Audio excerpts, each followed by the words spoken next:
അസ്സലാമു അലൈക്കും വറഹ്മത്തുള്ളാഹി വബറകാതുഹു. അഹ്ലൻ വസഹ്ലൻ മർഹബൻ ബിക്കും.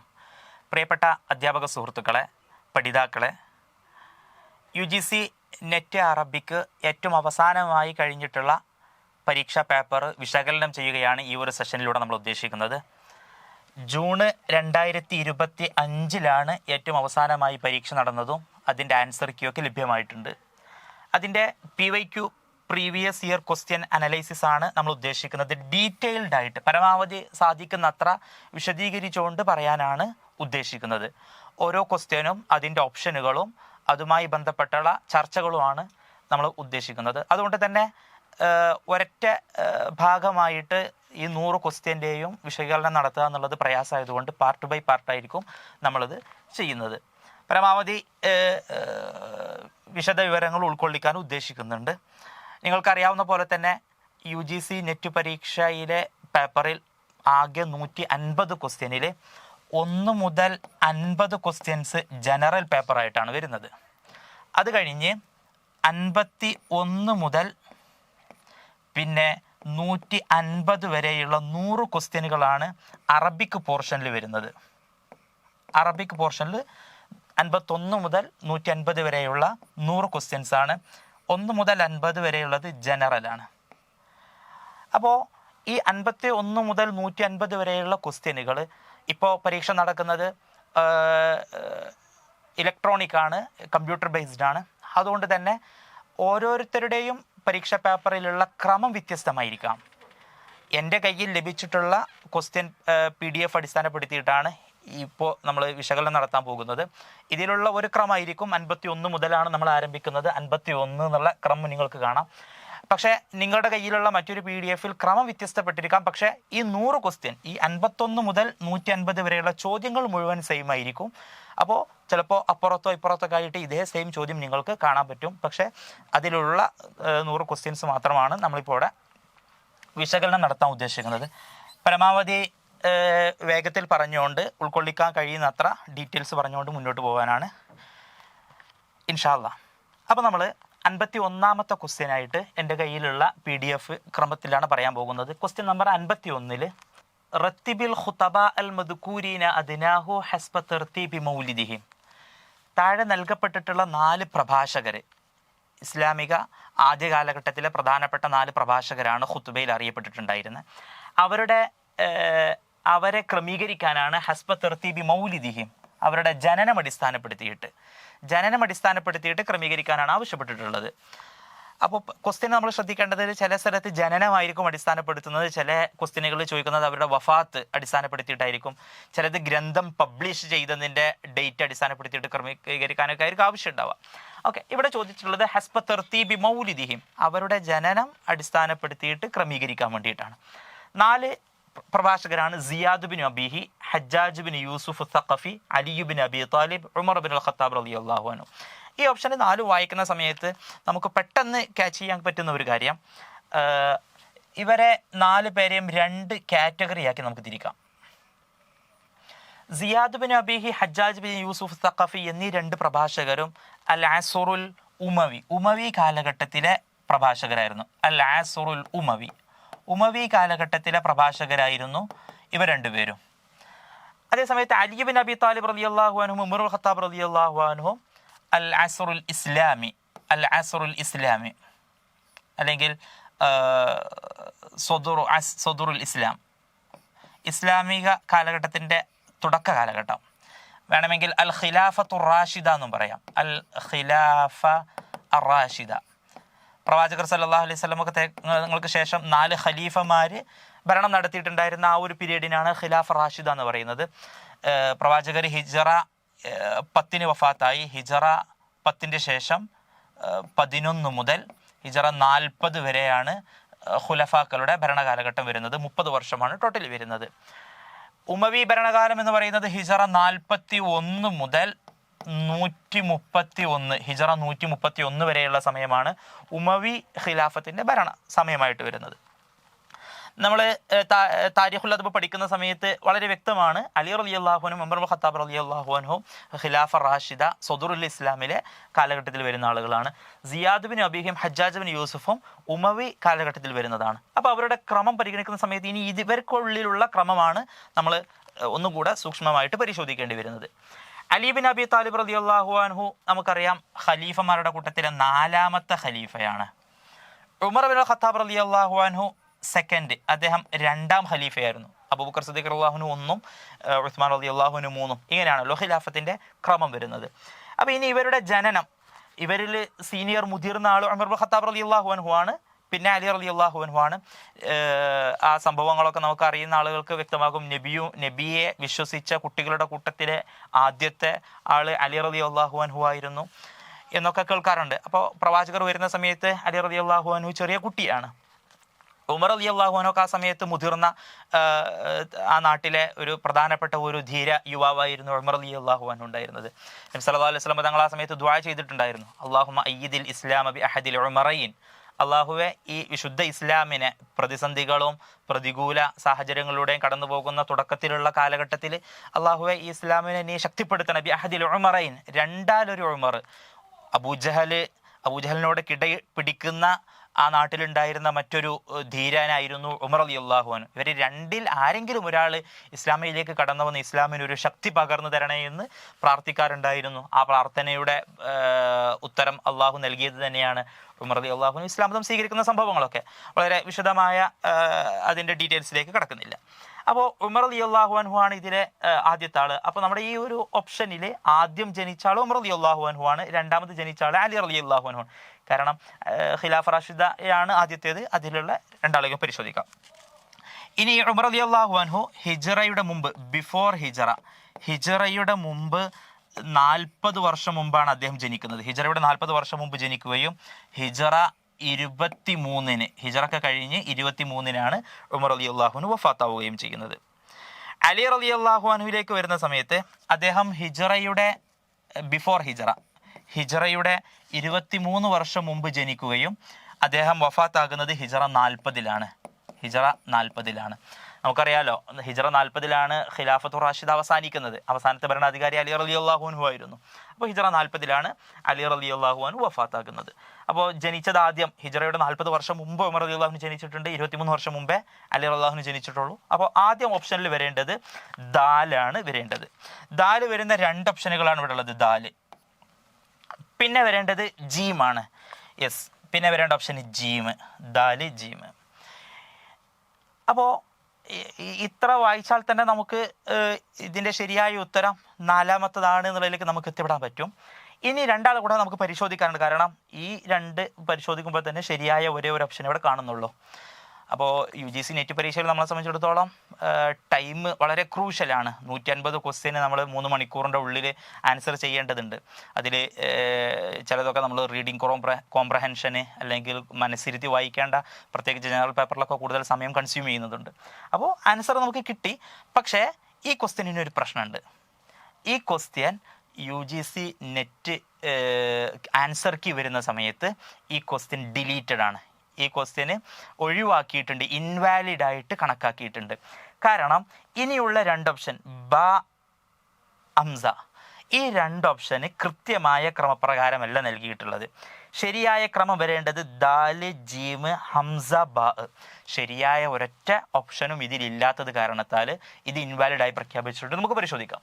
ഇനിയുള്ള 2 ആളുകൾ സിയാദ് ബിൻ അബീഹിം ഹജ്ജാജ് ബിൻ യൂസുഫ് സഖഫിയാണ്. ഈ ഓപ്ഷനുകളിൽ ശരിയാകാവുന്ന ഒരേ ഒരു ഓപ്ഷൻ ഉള്ളത് 4ആണ്. പക്ഷേ അതിൻ്റെ തന്നെ 2ാമത്തെ ഭാഗം ശരിയല്ല, തെറ്റാണ്. അപ്പോൾ ഇനി നോക്കാം. പിന്നെ 2 പേരുള്ളത്, ഒന്ന് സിയാദ് ബിൻ അബീഹിയും ഹജ്ജാജ് ബിൻ യൂസുഫ് സഖഫി. ഇവർ 2 പേരാണുള്ളത്. 2 പേരും ഉമവി കാലഘട്ടത്തിലുണ്ടായിരുന്ന പ്രഭാഷകരായിരുന്നു. ഓക്കെ, അപ്പോൾ ഇവരുടെ കാലഘട്ടം കൂടി ഒന്ന് പരിശോധിക്കാം. ഹിജ്റ 1-ലാണ് സിയാദ് ബിൻ അബീഹി ജനിക്കുന്നത്. ഹിജ്റ 1-ൽ ജനിക്കുകയും ഹിജ്റ 53-ൽ അദ്ദേഹം വഫാത്താവുകയും ചെയ്തു. Ziyad bin Abihi. Hajjaj bin Yusuf Thaqafi ഹിജ്റ 40-ൽ ജനിച്ചു. ഹിജ്റ 40-ൽ ജനിക്കുകയും ഹിജ്റ 95-ലാണ് വഫാത്താവുകയും ചെയ്യുന്നത്. സിയാദ് ബിൻ അബീഹി എന്നവരെ ഉമർ റളിയല്ലാഹു അൻഹു ഒക്കെ ഉള്ള സമയത്തെ ജീവിച്ചിരിക്കുന്ന ഒരാളാണ്. അദ്ദേഹത്തെക്കുറിച്ച് ഉമർ റളിയല്ലാഹു അൻഹു ഒക്കെ കമൻറ്റുകൾ പറഞ്ഞിട്ടുണ്ട്. ഇദ്ദേഹം അറബികളെ കീഴ്പ്പെടുത്താൻ മാത്രം കഴിവുള്ള ഒരാളാണ് എന്നൊക്കെ അദ്ദേഹത്തെക്കുറിച്ച് പറയുന്നുണ്ട്.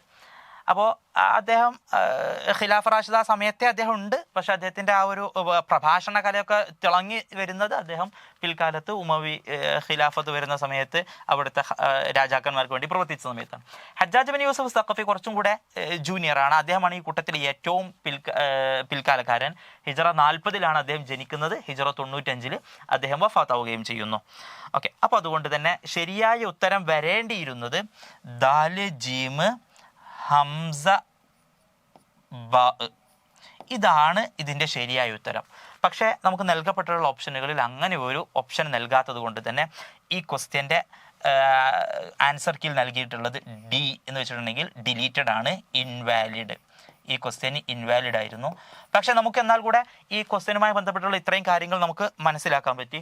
സിയാദ് ബിൻ അബീഹി എന്ന പ്രഭാഷകനെ കുറിച്ച് പറയുന്ന സമയത്ത് അദ്ദേഹത്തിൻ്റെ പിതാവ് ആരാണ് എന്ന് വ്യക്തമല്ലാത്തത് കൊണ്ടാണ് അദ്ദേഹത്തിനെ സിയാദ് ബിൻ അബീഹി എന്ന് പറയുന്നത്. അദ്ദേഹത്തെക്കുറിച്ച് പറയപ്പെടുന്നത് ഇദ്ദേഹത്തിൻ്റെ തറവാട് കൂടി അറിയപ്പെട്ടിരുന്നെങ്കിൽ, ഇദ്ദേഹത്തിൻ്റെ പിതാവും ആ ഒരു പരമ്പര കൂടി, അറബികൾ കൂടുതൽ അഭിമാനം പറയുന്ന ഒരു കാര്യമാണ്, അതുകൂടി അറിയപ്പെട്ടിരുന്നെങ്കിൽ പിന്നെ ഇദ്ദേഹത്തെ പിടിച്ചാൽ കിട്ടില്ലായിരുന്നു എന്ന് ഇദ്ദേഹത്തെക്കുറിച്ച് പറയാറുണ്ട്. കാരണം ബാക്കി സംസാരം, ഇദ്ദേഹത്തിൻ്റെ തന്ത്രങ്ങൾ, പിന്നെ ഭരണമികവ്, ഇതുകൊണ്ടൊക്കെ ശ്രദ്ധിക്കപ്പെട്ടിരുന്ന ഒരാളായിരുന്നു സിയാദ് ബിൻ അബീഹി. അദ്ദേഹത്തിൻ്റെ ആ ഒരു ലീനേജ്, തറവാട് മഹിമ കൂടി ഉണ്ടായിരുന്നുവെങ്കിൽ ലസാദ് അൽ അറബ്, അറബികളുടെ നേതാവായിട്ട് അദ്ദേഹം അവരെ കീഴ്പ്പെടുത്താൻ മാത്രം കഴിവുള്ള ഒരാളായിരുന്നു സിയാദ് ബിൻ അബീഹി. അദ്ദേഹത്തിൻ്റെ ഉമ്മയാണ് അറിയപ്പെട്ടത്. ഉമ്മയുടെ പേര് സുമയ്യ എന്നാണ്. അബൂ സുഫിയാൻ പലപ്പോഴും എൻ്റെ മോനാണ് എന്ന് പറയാറുണ്ട്. അങ്ങനെ സിയാദ് ബിൻ അബി സുഫിയാൻ എന്ന ഒരു വിളിപ്പേരിൽ കൂടി അദ്ദേഹം അറിയപ്പെടാറുണ്ട്, സിയാദ് ബിൻ അബി സുഫിയാൻ. അബൂ സുഫിയാനാണ് ഖിലാഫത്ത് റാഷിദ് കഴിഞ്ഞതിന് ശേഷം പിന്നെ ആ സമയത്തൊക്കെ ഉണ്ടായിരുന്ന പ്രധാനപ്പെട്ട ഒരു മുആവിയ റളിയല്ലാഹു അൻഹുവിൻ്റെ ഒക്കെ പിതാവ്. മുആവിയ റളിയല്ലാഹു അൻഹു ആണ് ഉമവി ഖിലാഫത്ത് ആരംഭിക്കുന്നത്. അദ്ദേഹത്തിൻ്റെ പിതാവാണ് അബൂ സുഫിയാൻ. അപ്പോൾ ആ ഒരു ബന്ധം, ആ പിതാവ് അബൂ സുഫിയാൻ എന്നവർ ഇദ്ദേഹത്തിൻ്റെ മകനാണ് എന്നൊക്കെ പ്രഖ്യാപിച്ചിട്ടുണ്ടായിരുന്നു. സിയാദ് ബിൻ അബി സുഫിയാൻ, എൻ്റെ മോനാണ് സിയാദ് എന്ന് അദ്ദേഹം പ്രഖ്യാപിച്ചിട്ടുണ്ടായിരുന്നു. ആ ഒരു അടുപ്പം കൊണ്ട് തന്നെ അദ്ദേഹം ഉമവി ഖിലാഫത്തുമായിട്ട് വലിയ ബന്ധം, അവരുടെ വസീറൊക്കെ ആയിട്ട് അദ്ദേഹം പ്രവർത്തിച്ചിട്ടുണ്ടായിരുന്നു. സിയാദ് ബിൻ അബീഹിയെ കുറിച്ച് പറയുമ്പോൾ നമ്മൾ മനസ്സിലാക്കേണ്ട 1-2 കാര്യങ്ങൾ, അദ്ദേഹത്തെക്കുറിച്ചുള്ള 1-2 വിഷയങ്ങൾ പറയാം. അദ്ദേഹത്തിൻ്റെ ഉമ്മയുടെ പേര് സുമയ്യ എന്നാണ്. അപ്പോൾ അദ്ദേഹത്തിൻ്റെ ഉമ്മയുടെ പേരാണ് പ്രസിദ്ധമായിട്ടുള്ളത്. ഉപ്പയുടെ പേര് അറിയപ്പെടാത്തത് കൊണ്ടാണ് സിയാദ് ബിൻ അബീഹി. എന്താണെന്ന് അറിയില്ല. അപ്പോൾ അപ്പാൻ്റെ മകൻ എന്ന്, അല്ലെങ്കിൽ സിയാദ് ബിൻ സുമയ്യ എന്നുള്ള രീതിയിൽ ചില സമയത്ത് പറയാറുണ്ട്. പിന്നെ അദ്ദേഹത്തെ അബൂ സുഫിയാൻ തൻ്റെ മകനാണ് എന്ന് അദ്ദേഹം പറഞ്ഞിട്ടുണ്ട്. അങ്ങനെ സിയാദ് ബിൻ അബി സുഫിയാൻ എന്ന് ചില സ്ഥലങ്ങളിൽ വിളിക്കപ്പെടാറുണ്ട്. പിന്നെ അദ്ദേഹത്തിൻ്റെ പ്രധാനപ്പെട്ട ശ്രദ്ധേയമായ പ്രഭാഷണം അൽ ഖുതുബത്തുൽ ബത്രാ എന്ന് വിളിക്കപ്പെടുന്ന പ്രഭാഷണമാണ്. അൽ ഖുതുബത്തുൽ ബത്രാ എന്ന് പറഞ്ഞിട്ടുണ്ടെങ്കിൽ മുറിഞ്ഞ, കണ്ടം മുറിഞ്ഞ എന്നൊക്കെയാണ് ബത്ര എന്നുള്ളതിൻ്റെ അർത്ഥം. എന്ന് വെച്ചിട്ടുണ്ടെങ്കിൽ ഹംദ് സ്വലാത്തൊന്നും ഇല്ലാതെ നേരെ അദ്ദേഹം നടത്തിയ ഒരു പ്രഭാഷണമാണ് അൽ ഖുതുബത്തുൽ ബത്രാ. സാധാരണഗതിയിൽ അറബികൾക്ക് ഒരു ശീലമുണ്ട്, ആദ്യം ഒരു മയത്തിൽ തുടങ്ങിയിട്ട് ബിസ്മിയും ഹംദും സ്വലാത്തും ഒക്കെ തുടങ്ങിയിട്ട് അമ്മാ ബഅദു എന്ന് പറഞ്ഞിട്ട്. പക്ഷേ ആ പ്രഭാഷണം ഇദ്ദേഹം ഭരണാധികാരിയായി ഏറ്റെടുക്കുന്ന സമയത്ത് ഇദ്ദേഹം ഒന്ന് പ്രഭാഷണം നടത്തുന്നുണ്ട് കൂഫയിൽ.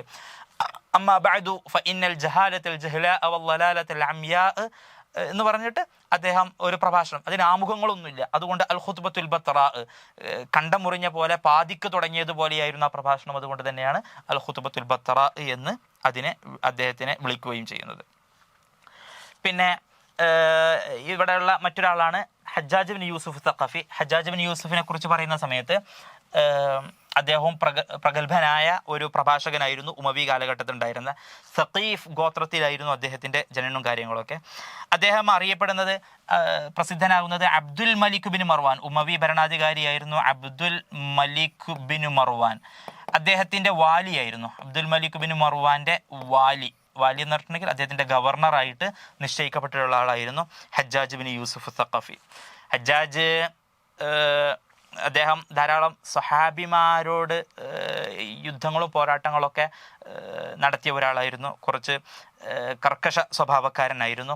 അബ്ദുല്ലാഹിബിന് സുബൈർ എന്ന് പറയുന്ന പ്രഗത്ഭനായ സഹാബിയെ വധിച്ചത് ഇദ്ദേഹമാണ്. അബ്ദുല്ലാഹിബിന് സുബൈർ ഖത്തല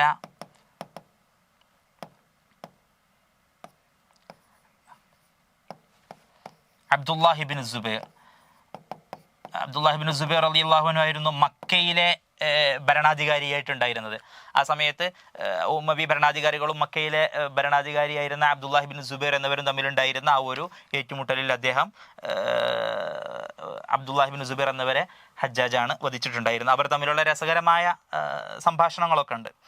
പിന്നെ ഇദ്ദേഹത്തിൻ്റെ ഒരു ലഖബായിട്ട് പറയുന്ന അൽ മുബീർ എന്ന് പറഞ്ഞിട്ടുണ്ടെങ്കിൽ ആളുകൾ മുഴുവൻ നശിപ്പിക്കുന്ന, അടക്കി ഭരിക്കുന്ന ഒരാൾ എന്നുള്ള രീതിയിൽ അദ്ദേഹത്തിന് ഒരു ലഖബ് നൽകപ്പെടാറുണ്ട്. കാരണം ധാരാളം രക്തം ചിന്തുകയും കുറേ ആളുകളെ വധിക്കുകയും ചെയ്തു, പ്രഗത്ഭരായ ധാരാളം ആളുകൾ.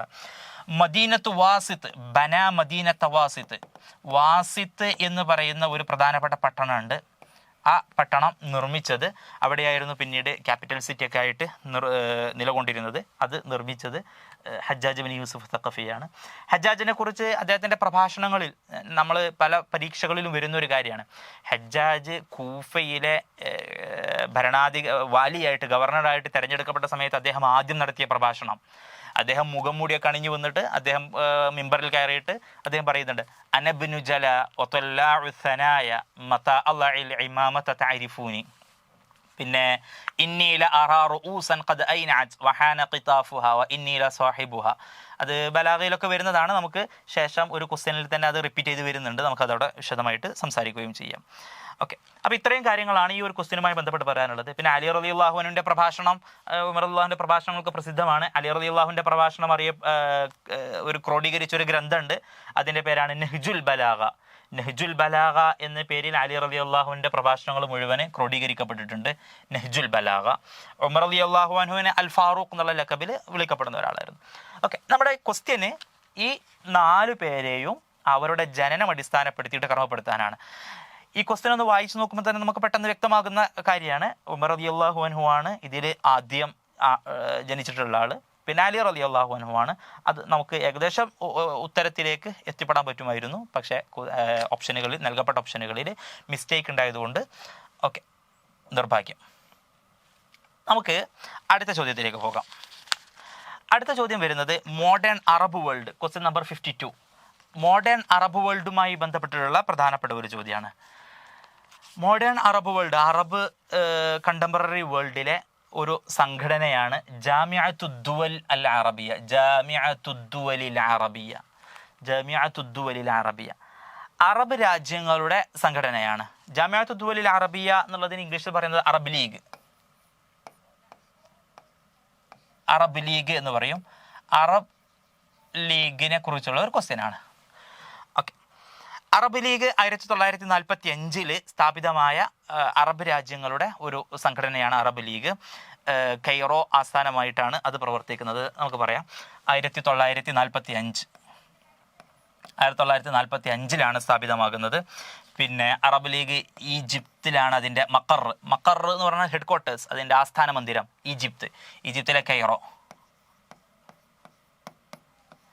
ഈജിപ്തിലെ കൈറോയിലാണ് ആസ്ഥാനമായി പ്രവർത്തിക്കുന്നത്. ഈ മുഴുവൻ അറബ് രാജ്യങ്ങളുമാണ് ഇതിൽ അംഗത്വമുള്ളത്. ലോകത്ത് അറബ് രാജ്യങ്ങളായിട്ടുള്ള, ഔദ്യോഗിക ഭാഷ അറബിയായിട്ടുള്ള രാജ്യങ്ങൾ 22 രാജ്യങ്ങളാണ് അംഗത്വമുള്ളത്. 22 കൺട്രീസ്, 22 രാജ്യങ്ങളാണ് ഇതിൽ അംഗത്വമുള്ള. ജമീഉ ദുവലിൽ അറബിയ, മുഴുവൻ അറബ് രാജ്യങ്ങളും ഇതിൽ അംഗത്വമുണ്ട്. അപ്പോൾ അറബ് രാജ്യങ്ങളെ ബാധിക്കുന്ന പല പ്രശ്നങ്ങളുണ്ട്.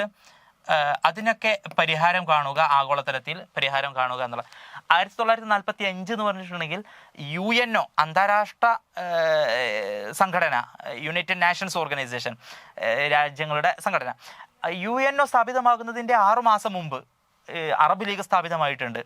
അപ്പോൾ അത്രയും ഒരു പഴക്കം ചെന്ന ഒരു സംഘടനയാണ് അറബ് ലീഗ് എന്ന്. ഓക്കെ, ഇനി അറബ് ലീഗിനെ കുറിച്ച് പരിശോധിക്കാം. അറബ് ലീഗിനെ കുറിച്ചുള്ള 4 സ്റ്റേറ്റ്മെൻ്റ് ആണ് നൽകിയിട്ടുള്ളത്. ആ 4 സ്റ്റേറ്റ്മെൻറ്റുകളിൽ ശരിയായത് നമുക്ക് തിരഞ്ഞെടുക്കാൻ വേണ്ടിയിട്ടാണ്. ഓക്കെ, മുനല്ലമത്തുൻ ഇഖ്ലീമിയ്യത്തുൻ, മുനല്ലമത്തുൻ സംഘടനയാണ്. യെസ്. ഇഖ്ലീമിയത്തുൻ ഒരു പ്രാദേശിക സംഘടനയാണ്. പ്രാദേശിക എന്ന് വെച്ചിട്ടുണ്ടെങ്കിൽ പ്രൊവിൻസ് ബേസ്ഡ് എന്ന് വെച്ചിട്ടുണ്ടെങ്കിൽ ഒരു ഈ അറബ് കൺട്രികൾ മാത്രം ഉൾക്കൊള്ളുന്ന ഒരു സംഘടനയാണല്ലോ. ലോകത്തിലെ എല്ലാ രാജ്യങ്ങളിൽ നിന്നും ഇതിൽ അംഗത്വം എടുക്കാൻ പറ്റുമോ? ഇല്ല. ഇതിൽ ഈ അറബ് പ്രദേശവുമായി മാത്രം ബന്ധപ്പെട്ടിട്ടുള്ള ഒരു സംഘടനയാണ്. അങ്ങനെ മിഡിൽ ഈസ്റ്റിലുള്ള GCC കൺട്രീസ് എന്ന് പറയും. GCC കൺട്രീസ് എന്ന് പറഞ്ഞിട്ടുണ്ടെങ്കിൽ ഗൾഫ് പ്രദേശത്ത് മാത്രം ബന്ധപ്പെട്ടിട്ടുള്ള രാജ്യങ്ങളുടെ സംഘടനയാണ്. അങ്ങനെ പല സംഘടനകളും നിലനിൽക്കാറുണ്ട് പ്രദേശവുമായി ബന്ധപ്പെട്ടുള്ള. എന്ന പോലെ മുനല്ലമത്തുൻ ഇഖ്ലീമിയത്തുൻ ശരിയാണ്. മുനല്ലമത്തുൻ എന്നുള്ളത് ശരിയാണ്, ഇഖ്ലീമിയത്തുൻ എന്നുള്ളതും ശരിയാണ്. തളുമ്മു ദുവലൻ അറബിയൻ അറബ് രാജ്യങ്ങളെ ഉൾക്കൊള്ളിക്കുന്നതാണ്. യെസ്, അറബ് രാജ്യങ്ങളുടെ സംഘടനയാണ്. ഫി ആസിയ വ ഇഫ്രീഖിയ ഏഷ്യയിലും ആഫ്രിക്കയിലും. ഈ കണ്ടിട്ടുള്ള 22 രാജ്യങ്ങളും ഏഷ്യയിലും ആഫ്രിക്കയിലുമാണ്. ലോകത്തുള്ള അറബ് രാജ്യങ്ങൾ മുഴുവൻ ഒന്നുകിൽ ഏഷ്യയിലാണ് അല്ലെങ്കിൽ ആഫ്രിക്കയിലാണ്. ഈ 2 ഭൂഖണ്ഡങ്ങളിൽ മാത്രമാണ് അറബ് രാജ്യങ്ങളുള്ളത്. മറ്റു മുസ്ലിം രാജ്യങ്ങൾ ചിലപ്പോൾ മറ്റു ചില ഭൂഖണ്ഡങ്ങളിലുണ്ട്, മുസ്ലിം രാജ്യങ്ങൾ. പക്ഷേ അറബ് രാജ്യങ്ങളായിട്ടുള്ളത് ഏഷ്യയിലും ആഫ്രിക്കയിലും മാത്രമാണ്. അപ്പോൾ അതുകൊണ്ട് തന്നെ ഈ ഏഷ്യയിലും ആഫ്രിക്കയിലുമുള്ള അറബ് രാജ്യങ്ങളെ ഉൾക്കൊള്ളിക്കുന്ന ഒരു പ്രാദേശിക എന്ന് വെച്ചിട്ടുണ്ടെങ്കിൽ ഏറ്റവും ലോക്കൽ എന്നുള്ളതല്ല, ഒരു എന്താ പറയുക പ്രൊവിൻസ് ബേസ്ഡ് ആയിട്ടുള്ള ഒരു സംഘടനയാണ് ജാമിഅത്തു ദുവലിൽ അറബിയ, അറബ് ലീഗ്. പിന്നെ ബാക്കിയുള്ള ഓപ്ഷനുകൾ എന്തുകൊണ്ട് തെറ്റാണ്? അപ്പോൾ ഈ ഒരു ഓപ്ഷനാണ് ഇതിലെ ശരിയായ ഉത്തരം. ഓക്കെ, ഒന്നാമത്തെ ഓപ്ഷനാണ് ഇതിൽ ശരിയായിട്ടുള്ള ഉത്തരം. ഇനി മുനല്ലമത്തുൻ ഇഖ്ലീമിയത്തുൻ തളുമ്മു ദുവലൻ അറബിയ വഗൈറ അറബിയ എന്ന് പറയുന്നത് തെറ്റാണ്. അറബി ആൻഡ് നോൺ അറബിക് ഇല്ല, അറബ് രാജ്യങ്ങൾ മാത്രം ഉൾക്കൊള്ളുന്നതാണ് ജാമിഅത്തു ദുവലിൽ അറബിയ ഫി ആസിയ വ ഇഫ്രീഖിയ. മുനല്ലമത്തുൻ ഇഖ്ലീമിയത്തുൻ തദുല്ലു ദുവലൻ അറബിയ വ ഇസ്ലാമിയ. ഇസ്ലാമിക് രാജ്യങ്ങൾ എന്നുള്ള പരിഗണന അവിടെ ഇല്ല. ഇസ്ലാമിക് രാജ്യങ്ങളാണെന്നുണ്ടെങ്കിൽ മലേഷ്യ, സപ്പോസ് മലേഷ്യ ഒരു അറബ് രാജ്യമല്ല, പക്ഷേ ഇസ്ലാമിക് രാജ്യമാണ്. പാകിസ്ഥാൻ അറബ് രാജ്യമല്ല, ഇസ്ലാമിക് രാജ്യമാണ്. അപ്പോൾ ഇസ്ലാമിക രാജ്യങ്ങളെ ഉൾക്കൊള്ളിക്കുന്നു എന്നത് അവിടെ പ്രസക്തമായ ഒരു കാര്യമില്ല, അത് തെറ്റാണ്. പിന്നെ മുനല്ലമത്തുൻ ദുവലിയത്തുൻ തളുമ്മു ദുവലൻ അറബിയൻ ഫി ആസിയ വ ഇഫ്രീഖിയ. മുനല്ലമത്തുൻ ദുവലിയത്തുൻ എന്ന് പറയുന്നത് തെറ്റാണ്. ദുവലിയത്തുൻ എന്ന് പറഞ്ഞാൽ അന്താരാഷ്ട്ര എല്ലാ രാജ്യങ്ങളിൽ നിന്നും ഇതിൽ അംഗത്വം എടുക്കുക എന്നുള്ളത് സാധ്യമല്ല. ഈ ഒരു ഇഖ്ലീം അറബ് പ്രൊവിൻസിൽ നിന്ന് മാത്രമുള്ള ആളുകൾക്ക് മാത്രം അനുവദിക്കപ്പെട്ടിട്ടുള്ള ഒരു സംഘടനയാണ്. മുനല്ലമത്തുൻ ദുവലിയത്തല്ല. ഓക്കെ, തളുമ്മു ദുവലൻ അറബിയൻ ആസിയ വ ഇഫ്രീഖിയ ഇതൊക്കെ ശരിയായിരുന്നു. ഇനി അഞ്ചാമത്തെ ഒരു ഓപ്ഷൻ കൂടെ ഉണ്ട്. മുനല്ലമത്തുൻ സുനാഇയത്തുൻ ഒരു 2 രാജ്യങ്ങൾ മാത്രമുള്ള സംഘടനയാണ്. സുനാഇ പറഞ്ഞിട്ടുണ്ടെങ്കിൽ 2 രാജ്യങ്ങൾ മാത്രമുള്ള ഒരു സംഘടനയാണ്. അത് തെറ്റാണ്. സുനാഇ എന്ന് പറയുന്നത് തെറ്റ്. ആ ഒരു ടെക്നിക്കൽ ടേം തെറ്റാണ്. 2 രാജ്യങ്ങൾക്ക് മാത്രമാണ് സുനാഇ എന്ന് പറയാം. ബനൽ ഏതൊക്കെ 2 രാജ്യങ്ങൾ? അൽ ഇമാറാത്തുൽ അറബിയൽ മുത്തഹിദ UAEയും വൽ മംലക്കത്തുൽ അറബിയത്തു സൗദിയും.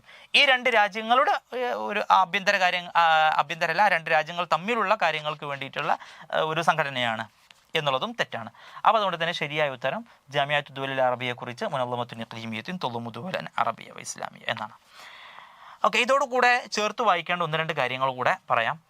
ദുവലൻ അറബിയ വ ഇസ്ലാമിയ. അപ്പോൾ അറബ് രാജ്യങ്ങൾക്ക് വേണ്ടിയിട്ടുള്ള സംഘടനയാണ് അറബ് ലീഗ് അല്ലെങ്കിൽ ജാമിഅത്തു ദുവലിൽ അറബിയ. ഓക്കെ, ഇനി അതേ സമയത്ത് ഇസ്ലാമിക രാജ്യങ്ങൾ ഉൾക്കൊള്ളിച്ചുകൊണ്ടുള്ള സംഘടന വേറെ ഉണ്ട്. ഇസ്ലാമിക രാജ്യങ്ങൾ ഉൾക്കൊള്ളിച്ചിട്ടുള്ള ഒരു സംഘടന ഉണ്ട്. ആ സംഘടനയുടെ പേരാണ് മുനല്ലമത്തു തആവുനിൽ ഇസ്ലാമി. മുനല്ലമത്തു തആവുൻ അൽ ഇസ്ലാമി. അപ്പോൾ ലോകത്തുള്ള മുഴുവൻ മുസ്ലിം രാജ്യങ്ങളെ ഉൾക്കൊള്ളിച്ചുകൊണ്ടുള്ള സംഘടനയാണ് മുനല്ലമത്തു തആവുനിൽ ഇസ്ലാമി എന്ന് പറയുന്നത്. അതിനെ OIC എന്നാണ് പറയുക. OIC organisation of Islamic corporation. Organisation മുനല്ലമത്ത് OI ഇസ്ലാമിക് സി കോർപ്പറേഷൻ. തആവുൻ എന്നതിന് കോർപ്പറേഷൻ എന്നാണ് പറയുക. OIC എന്നതിനെ ചുരുക്കി വിശദീകരിക്കാവുന്നതാണ്. സൗദിയിലെ ജിദ്ദ ആസ്ഥാനമാക്കിയിട്ടാണ്. അറബ് ലീഗ് കൈറോ മിസ്രിലെ, ജിദ്ദ സൗദിയിലെ ജിദ്ദ ആസ്ഥാനമാക്കിയിട്ടാണ് OIC പ്രവർത്തിക്കുന്നത്. പിന്നെ OIC സ്ഥാപിതമാകുന്നത് 1969-ലാണ്. 1969 മുനല്ലമത്തു തആവുനിൽ ഇസ്ലാമി സ്ഥാപിതമാകുന്നത്. 57 രാജ്യങ്ങൾ, 57. അപ്പോൾ അത്ര മുസ്ലിം രാജ്യങ്ങളുണ്ട്. ആ മുസ്ലിം രാജ്യങ്ങൾ മുഴുവൻ അറബ് രാജ്യങ്ങളെ കൊള്ളുന്നില്ല. അപ്പോൾ 57 രാജ്യങ്ങളാണ് ഈ OICയിൽ അംഗത്വം എടുത്തിട്ടുള്ളത്. അപ്പോൾ അതൊരു സംഘടനയാണ്. ഇത് അറബ് ലീഗായിരുന്നു, ഇത് ഇസ്ലാമിക് ഓർഗനൈസേഷനാണ്. പിന്നെയും ഇതുപോലെ പ്രസക്തമായ ഒന്ന് രണ്ട് സംഘടനകൾ കൂടിയുണ്ട്. ഒന്നാണ്, ഈ ഒരു ക്വസ്റ്റ്യൻ വരുന്ന സമയത്ത് അതിൻ്റെ അനുബന്ധമായിട്ട് അടുത്ത പരീക്ഷയിൽ നമുക്ക് പ്രതീക്ഷിക്കാവുന്ന കുറച്ച് കാര്യങ്ങൾ കൂടിയാണ് നമ്മൾ ഇതിൻ്റെ ആഡ് ഓൺ ആയിട്ട് പറയുന്നത്. റാബിത്തത്തുൽ ആലമിൽ ഇസ്ലാമി, നമ്മൾ മുസ്ലിം രാജ്യങ്ങളുടെ സംഘടന എന്ന് പറഞ്ഞു. റാബിത്തത്തുൽ ആലമിൽ ഇസ്ലാമി, മുസ്ലിം വേൾഡിൽ റാബിത്തത്തുൽ ആലമിൽ ഇസ്ലാമി എന്ന് പറയുന്നത് മുസ്ലിം വേൾഡിലെ പ്രധാനപ്പെട്ട ഒരു സംഘടനയാണ്. മക്ക ആസ്ഥാനമാക്കിയിട്ട് പ്രവർത്തിക്കുന്നതാണ്. 1962 സ്ഥാപിതമായ മക്ക, സൗദിയിലെ മക്ക ആസ്ഥാനമാക്കിയിട്ട് പ്രവർത്തിക്കുന്ന സംഘടനയാണ് റാബിത്ത. റാബിത്തയുടെ മാഗസിനുടെ മജല്ലത്തുർ റാബിത്ത എന്നുള്ള പേരിലൊക്കെ പ്രസിദ്ധമാണ്. ഈ റാബിത്തത്തുൽ ആലമിൽ ഇസ്ലാം എന്നുള്ള രാജ്യങ്ങൾ അടിസ്ഥാനപ്പെടുത്തിയിട്ടുള്ള ഒരു സംഘടനയല്ല. ഇതൊക്കെ രാജ്യങ്ങൾക്കാണ് ഇതിൽ അംഗത്വമുള്ളത്. ഇത് രാജ്യങ്ങൾക്ക് അംഗത്വം എന്നുള്ളതല്ല. ഇത് ഇസ്ലാമിക ലോകത്തെ പ്രഗത്ഭരായ പണ്ഡിതന്മാർ, പ്രഗത്ഭരായ വ്യക്തിത്വങ്ങൾ, അവരൊക്കെ അത് വ്യത്യസ്ത രാജ്യങ്ങളിൽ നിന്നുണ്ട്. മുസ്ലിം രാജ്യമല്ലാത്ത, പ്രത്യേകിച്ച് പാശ്ചാത്യ രാജ്യങ്ങളിലും ഇസ്ലാമിന് വേണ്ടി പ്രവർത്തിക്കുന്ന സംഘടനകൾ, അവരുടെ പ്രതിനിധികൾ, അവർക്കൊക്കെ ഇതിൽ അംഗത്വമുണ്ട്. അപ്പോൾ ഇതൊരു രാജ്യം ഇസ്ലാമിക് രാജ്യമാണോ അറബ് രാജ്യമാണോ എന്നുള്ളതിനെ അടിസ്ഥാനപ്പെടുത്തിയിട്ടല്ല, മൊത്തത്തിൽ മുസ്ലിം പ്രവർത്തകരും മുസ്ലിം സ്കോളേഴ്സിൻ്റെയൊക്കെ ഒരു പ്രധാനപ്പെട്ട ഒരു സംഘടനയാണ് റാബിത്തത്തുൽ ആലമിൽ ഇസ്ലാമി, മക്ക ആസ്ഥാനമായി പ്രവർത്തിക്കും. പിന്നെ കൂടെ പറയേണ്ട അവസാനത്തെ ഒരു സംഘടന കൂടി, മുനല്ലമത്തു തആവുനുൽ ഖലീജി.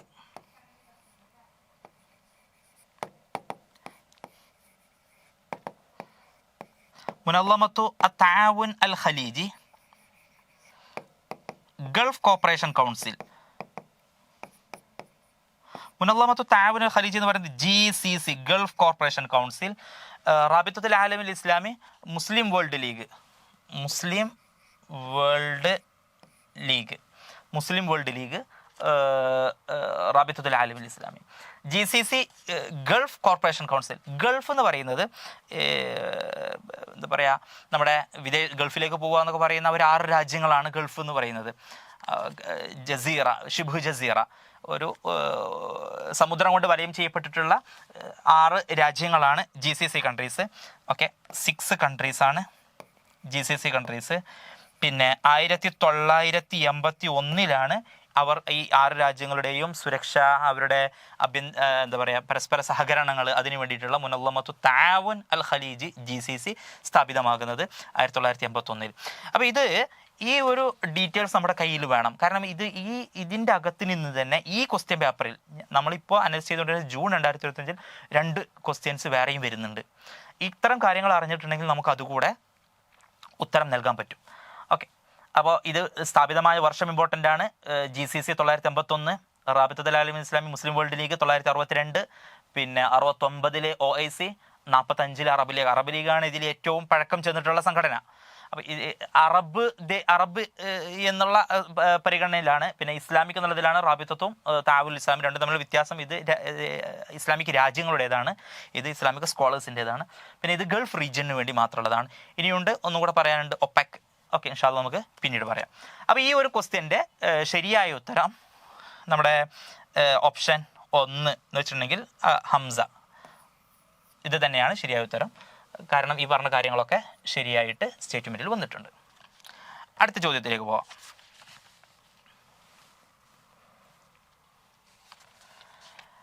ക്വസ്റ്റ്യൻ 53, 53ാമത്തെ ചോദ്യമാണ്. 53ാമത്തെ ചോദ്യം ലിറ്ററേച്ചർ ബേസ്ഡ് ആണ്. നാലത്ത് അഹ്ലാം മുസ്തഗാനമി ജായിസത്ത് നജീബ് മഹ്ഫൂസ് സനത 98 അലാ കിതാബ്. 1998 അഹ്ലാം മുസ്തഗാനമി ജായിസത്തു നജീബ് മഹ്ഫൂസ് എന്നുള്ള പ്രസിദ്ധമായ അവാർഡ് ലഭിച്ചത് ഏത് പുസ്തകത്തിൻ്റെ പേരിലാണ് എന്നത്. അപ്പോൾ ഇതിൽ നിന്ന് നമുക്ക് മനസ്സിലാക്കേണ്ട കാര്യങ്ങളുണ്ട്. 1998 അഹ്ലാം മുസ്തഗാനമിക്ക് ജായിസത്തു നജീബ് മഹ്ഫൂസ് ലഭിച്ചിട്ടുണ്ട്. ഒരു അദീബത്താണ്, സാഹിത്യകാരിയായിരുന്നു അഹ്ലാം. പിന്നെ അവരുടെ 4 ഗ്രന്ഥങ്ങളാണ് താഴെ നൽകപ്പെട്ടിട്ടുള്ളത്. ഇതൊക്കെ നമുക്ക് ഇതിൽ നിന്ന് കിട്ടുന്ന വിവരങ്ങളാണ്. അതോടുകൂടെ ബാക്കിയുള്ളത് കൂടെ പറയാം. അഹ്ലാം മുസ്തഗാനമി എന്ന് പറയുന്നത് റിവായിയത്തുൻ ജസാഇരിയ, അൽജീരിയ.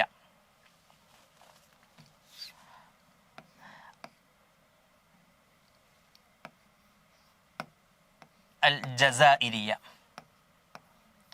അൾജീരിയയിലെ പ്രധാനപ്പെട്ട എഴുത്തുകാരിയാണ്, നോവലിസ്റ്റാണ്. റിവായിയത്തുൻ, നോവലിസ്റ്റാണ് അഹ്ലാം മുസ്തഫാനമി. പിന്നെ അവരെ കുറിച്ച് പറയുമ്പോൾ 1953 ജനിച്ചു.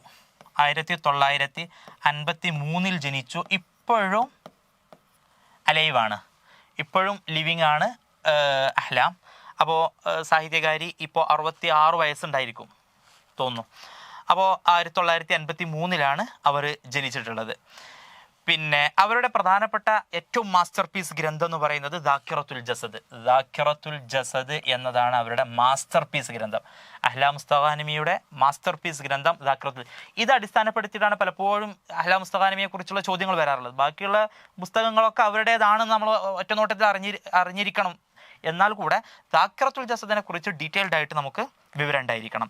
അപ്പോൾ ദാക്കിറത്തുൽ ജസദ് എന്ന ഈ നോവൽ 1998 ജായിസത്തു നജീബ് മഹ്ഫൂസ് ലഭിച്ചിട്ടുള്ള നോവലാണ്. പിന്നെ ഈ ജായിസത്തു നജീബ് മഹ്ഫൂസ് എന്ന് പറയുന്നത് ഈജിപ്തിലെ അൽ ജാമിഅ അൽ അംരീക്കിയ ബിൽ ഖാഹിറ, അൽ ജാമിഅ അൽ അംരീക്കിയ ബിൽ ഖാഹിറ, കൈറോയിലുള്ള അമേരിക്കൻ യൂണിവേഴ്സിറ്റിയാണ് ഈ അവാർഡ് പ്രഖ്യാപിക്കുന്നത്. അവരാണ് ഇത് നൽകുന്നത്. അൽ ജാമിഅ അൽ അംരീക്കിയ ബിൽ ഖാഹിറ, കൈറോയിലെ അൽ ജാമിഅ അൽ അംരീക്കിയ നൽകുന്ന ഒരു അവാർഡാണ്. ലി അഫ്ളൽ റിവായ അറബിയ, ഏറ്റവും ബെസ്റ്റ് അറബിക് നോവലിൽ നൽകുന്നതാണ്. 1996 മുതലാണ് ഈ ഒരു അവാർഡ് നൽകി തുടങ്ങുന്നത്, ജായിസത്തു നജീബ് മഹ്ഫൂസ് എന്നുള്ള അവാർഡ്. അപ്പോൾ നജീബ് മഹ്ഫൂസ് ജനിച്ച ദിവസം ഡിസംബർ 11 ഈ അവാർഡ് പ്രഖ്യാപിക്കുന്നതും ആ അവാർഡ് നൽകുകയും ചെയ്യാറുള്ളത്. ഡിസംബർ 11 നജീബ് മഹ്ഫൂസിന്റെ സ്മരണയിൽ ജായിസത്തു നജീബ് മഹ്ഫൂസ്. 1998 അഹ്ലാം മുസ്തഫാനമിക്കാണ് ദാക്കിറത്തുൽ ജസദി എന്നുള്ള ഈ ഒരു ഗ്രന്ഥത്തിന്റെ പേരിൽ ഈ അവാർഡ് ലഭിച്ചിട്ടുള്ളത്. ഓക്കെ, അപ്പോൾ ഇനി ദാക്കിറത്തുൽ ജസദിനെ കുറിച്ച് പറയുമ്പോൾ, ദാക്കിറത്തുൽ ജസദ് എന്നുള്ള ഈ നോവൽ 1993 പ്രസിദ്ധീകരിക്കുന്നത്. സൊദറത്ത് ഹാദിഹി റിവായ, ഈ നോവല് പബ്ലിഷ് ചെയ്യുന്നത് 1993 ബെയ്റൂത്തിൽ ഇത് പ്രസിദ്ധീകരിക്കുന്നത്. പിന്നെ പ്രസിദ്ധമായ ലോകഭാഷകളിലേക്കൊക്കെ വിവർത്തനം ചെയ്യപ്പെട്ടിട്ടുണ്ട്. ഇംഗ്ലീഷ്, ഫ്രഞ്ച്, പിന്നെ ഇറ്റലി, ചൈനീസ് ഭാഷകളിലേക്കൊക്കെ വിവർത്തനം ചെയ്യപ്പെട്ടിട്ടുണ്ട്. ലോകത്തുള്ള അഫ്ളൽ മിഅത്തു റിവായ അറബിയ, ബെസ്റ്റ് 100 അറബിക് നോവൽസിൻ്റെ ലിസ്റ്റിൽ ഇടം പിടിച്ച ഒരു ഗ്രന്ഥം കൂടിയാണ്. അഫ്ളൽ മിഅത്തി റിവായത്തിൻ അറബിയത്തിൻ, ബെസ്റ്റ് 100 അറബിക് നോവൽസ്, അതിൽ ഇടം പിടിച്ച നോവൽ കൂടിയാണ് ദാക്കിറത്തുൽ ജസദ്. പിന്നെ ഈ ദാക്കിറത്തുൽ ജസദ് അഹ്ലാമിൻ്റെ റിവായ അൽ ഊല ആദ്യത്തെ നോവലാണ് അഹ്ലാം മുസ്തഫാനവിയുടെ. അപ്പോൾ ഇത്രയും കാര്യങ്ങളാണ് ഈ ഒരു നോവലിനെ കുറിച്ച് നമ്മൾ മനസ്സിലാക്കിയിരിക്കേണ്ടത്. അവരുടെ മാസ്റ്റർ പീസ് ഗ്രന്ഥം എന്ന് തന്നെ ഇതിനെക്കുറിച്ച് പറയാവുന്നതാണ്. പിന്നെ ആബിറു സബീൽ, ഫൗൽ അൽ ഹവാസ് എന്നീ മറ്റു ഗ്രന്ഥങ്ങളൊക്കെ അവരുടെ തന്നെ ഉണ്ട്. പിന്നെ അക്കാദീബു സമക്ക എന്ന് പറയുന്നത് ദീവാനാണ്.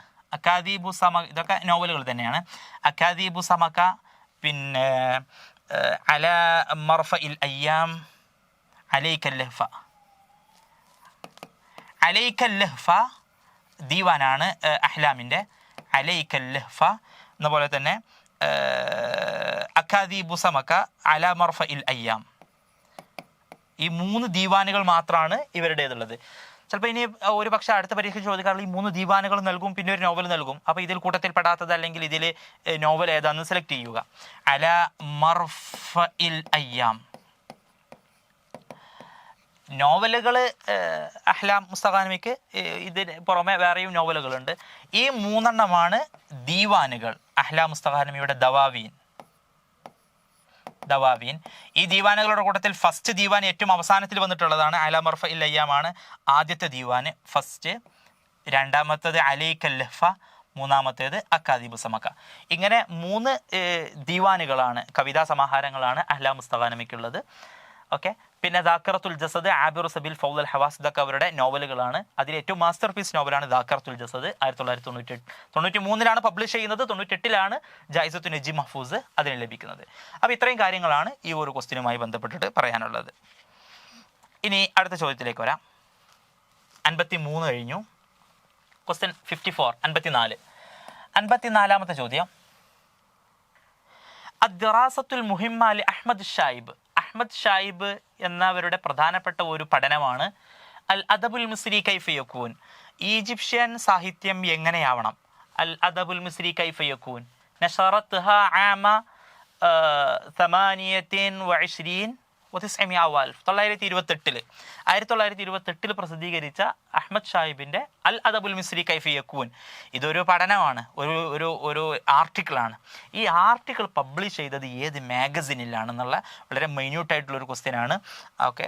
അപ്പോൾ ഇതൊക്കെയാണ് ഈ ജാറഫ് എന്നുള്ള ആ ഒരു ലെവലിലേക്ക് നമ്മളെ കൊണ്ടെത്തിക്കുന്ന പ്രധാനപ്പെട്ട യോഗ്യത. ബാക്കിയുള്ള ക്വസ്റ്റ്യനുകളൊക്കെ ഏകദേശം എല്ലാവർക്കും ധാരണയുള്ള വിഷയങ്ങളാണ്.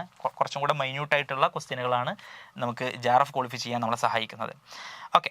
അപ്പോൾ അഹ്മദ് ഷായിബിനെ കുറിച്ച് പറയുമ്പോൾ, അഹ്മദ് ഷായിബ് അദ്ദേഹം 1896 മുതൽ 1971 വരെയുള്ള ഒരു നാഖിദുൻ വ അദീബുൻ മിസ്രിയുൻ, നാഖിദുൻ നിരൂപകനാണ്. അന്നഖ്ദുൽ അറബിയിൽ പ്രസിദ്ധമായ ആളാണ്. നാഖിദുൻ വ അദീബുൻ മിസ്രിയുൻ, ഈജിപ്തുകാരൻ തന്നെയാണ് അദ്ദേഹം. ഓക്കെ. അഹ്മദ് ഷായിബിനെ കേൾക്കുന്ന സമയത്ത് നിങ്ങൾക്ക് ആദ്യം മനസ്സിൽ വരേണ്ട അദ്ദേഹത്തിൻ്റെ ഗ്രന്ഥം അൽ ഉസ്ലൂബ്. അദ്ദേഹം അൽ ഉസ്ലൂബിയ എന്നുള്ള പേരിലൊക്കെയാണ് അദ്ദേഹത്തിൻ്റെ പ്രധാനപ്പെട്ട പഠനങ്ങൾ നടന്നിട്ടുള്ളത്. അൽ ഉസ്ലൂബ് എന്ന പഠനം അദ്ദേഹത്തിൻ്റെ പ്രസിദ്ധമായ പഠനമാണ്. എന്ന് വെച്ചിട്ടുണ്ടെങ്കിൽ എഴുത്തുകളുടെ ഉസ്ലൂബിനെ കുറിച്ച് പഠിക്കുക. അൽ ഉസ്ലൂബ് അഹ്മദ് ഷായിബിൻ്റെ ഗ്രന്ഥമാണ്. എന്നപോലെ തന്നെ അദ്ദേഹത്തിന് നഖ്ദിലുള്ള മറ്റൊരു ഗ്രന്ഥമുണ്ട്, ഉസൂലുൻ നഖ്ദിൽ അദബി. ഇത് രണ്ടും അദ്ദേഹത്തിൻ്റെ മാസ്റ്റർ പീസ് ഗ്രന്ഥങ്ങളാണ്. ഉസൂലുൻ നഖ്ദിൽ അദബി.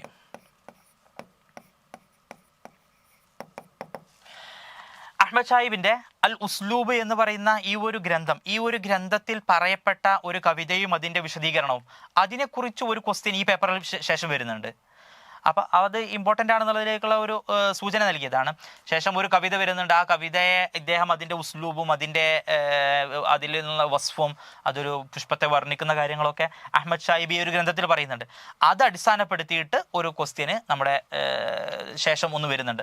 അത് നമുക്ക് ബേസിക്കലി ആ കവിത അത്ര പരിചയമുള്ള കവിതയൊന്നുമല്ല. ഇബ്നു ഖഫാജ് അന്ദുലിസിയുടെ ഒരു കവിതയാണ് വരുന്നത്. പക്ഷേ അത് ഈ ഉസ്ലൂബിൽ അത്രമാത്രം ഡീറ്റെയിൽഡ് ആയിട്ട് അഹ്മദ് ഷായിബ് വിശദീകരിച്ച ഒരു കാര്യമാണ്. അപ്പോൾ അതുകൊണ്ട് അതിൻ്റെ ചോദ്യത്തിൻ്റെ ഉറവിടം ഇവിടെ നിന്നാണ് നമുക്ക് മനസ്സിലാക്കാൻ പറ്റും. ഇത്രയാണ് അഹ്മദ് ഷായിബിൻ്റെ പ്രധാനപ്പെട്ട കാര്യങ്ങൾ. ഡീറ്റെയിൽഡ് ആയിട്ട് നമ്മൾ പറയുന്നത് നമ്മുടെ UGC നെറ്റ് ക്ലാസ്സുകളിലൊക്കെ നമ്മൾ ഡീറ്റെയിൽ പറയുന്നതാണ്. നമ്മുടെ ക്വസ്റ്റ്യൻ അനലൈസിസ് ആയതുകൊണ്ട്. ചോദ്യം ഇതായിരുന്നു. അദ്ദിറാസൽ മുഹിമ്മ, ഈ പഠനം, ഈ പ്രധാനപ്പെട്ട അൽ അദബുൽ മിസ്രി കൈഫ യകൂൻ എന്നുള്ള ഈ ലേഖനം അദ്ദേഹം ഏത് മാഗസിനിൽ എഴുതി എന്നുള്ളതാണ് ചോദ്യം. അദ്ദേഹം 1928 പ്രസിദ്ധീകരിച്ച ഒന്നാണ് മജല്ലത്തു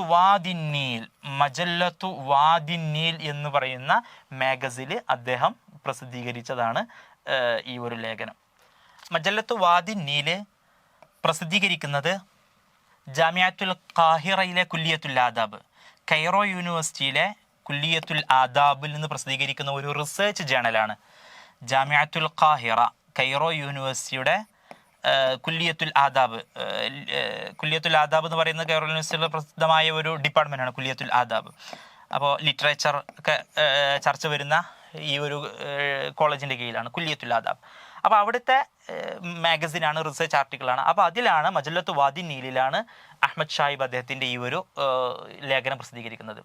പിന്നെ ഇവിടെ വന്നിട്ടുള്ളത് മജലത്തുൽ മനാറാണ്. മജലത്തുൽ മനാർ ഈജിപ്തിന് തന്നെ ഇറങ്ങുന്ന മറ്റൊരു മാഗസിനാണ് റഷീദ് റിളയാണ് മജല്ലത്തുൽ മനാറിൽ കൂടുതൽ അതിൻ്റെ മുഅസ്സിസ്, അതിൻ്റെ നാഷിർ, അതിൻ്റെ പ്രധാനപ്പെട്ട ആൾ റഷീദ് റിളയാണ്. റഷീദ് റിളയുടെ മാഗസിനാണ് മജല്ലത്തുൽ മനാർ. അദ്ദേഹത്തിൻ്റെ തന്നെ തഫ്സീറുൽ മനാറും കാണാം. അപ്പം ഈ മനാർ എന്നുള്ള പേര് കേൾക്കുമ്പോൾ നിങ്ങൾ പെട്ടെന്ന് റഷീദ് റിളയിലേക്ക് എത്തണം. തഫ്സീറുൽ മനാർ. അപ്പോൾ അതിൻ്റെ ഭാഗങ്ങൾ ഈ മജല്ലത്തുൽ മനാറിൽ അദ്ദേഹം ഒരു മുസൽസലായിട്ട് സീരീസ് ആയിട്ട് എഴുതുകയും പിന്നീട് അത് തഫ്സീറുൽ മനാർ എന്നുള്ള പേരിൽ അദ്ദേഹം പ്രസിദ്ധീകരിക്കുകയും ചെയ്തതാണ്. മജലത്തുൽ ഉർവൽ വുസ്ഖ, അൽ ഉർവൽ വുസ്ഖ എന്ന് പറയുന്ന മാഗസിന് ഇത് മുഹമ്മദ് അബ്ദു സ്ഥാപിച്ചിട്ടുള്ള ഒരു മാഗസിനാണ്. മുഹമ്മദ് അബ്ദു എന്ന് പറയുന്ന ഒരു മുസ്ലിം പണ്ഡിതനായിരുന്നു മുഹമ്മദ് അബ്ദു. എന്നപോലെ തന്നെ ജമാലുദ്ദീൻ അൽ അഫ്ഗാനി, ഇവർ രണ്ടുപേരും ചേർന്ന് നടത്തിയിരുന്ന മാഗസിനായിരുന്നു മജല്ലത്തുൽ ഉർവൽ വുസ്ഖ. ജമാലുദ്ദീൻ അൽ അഫ്ഗാനി,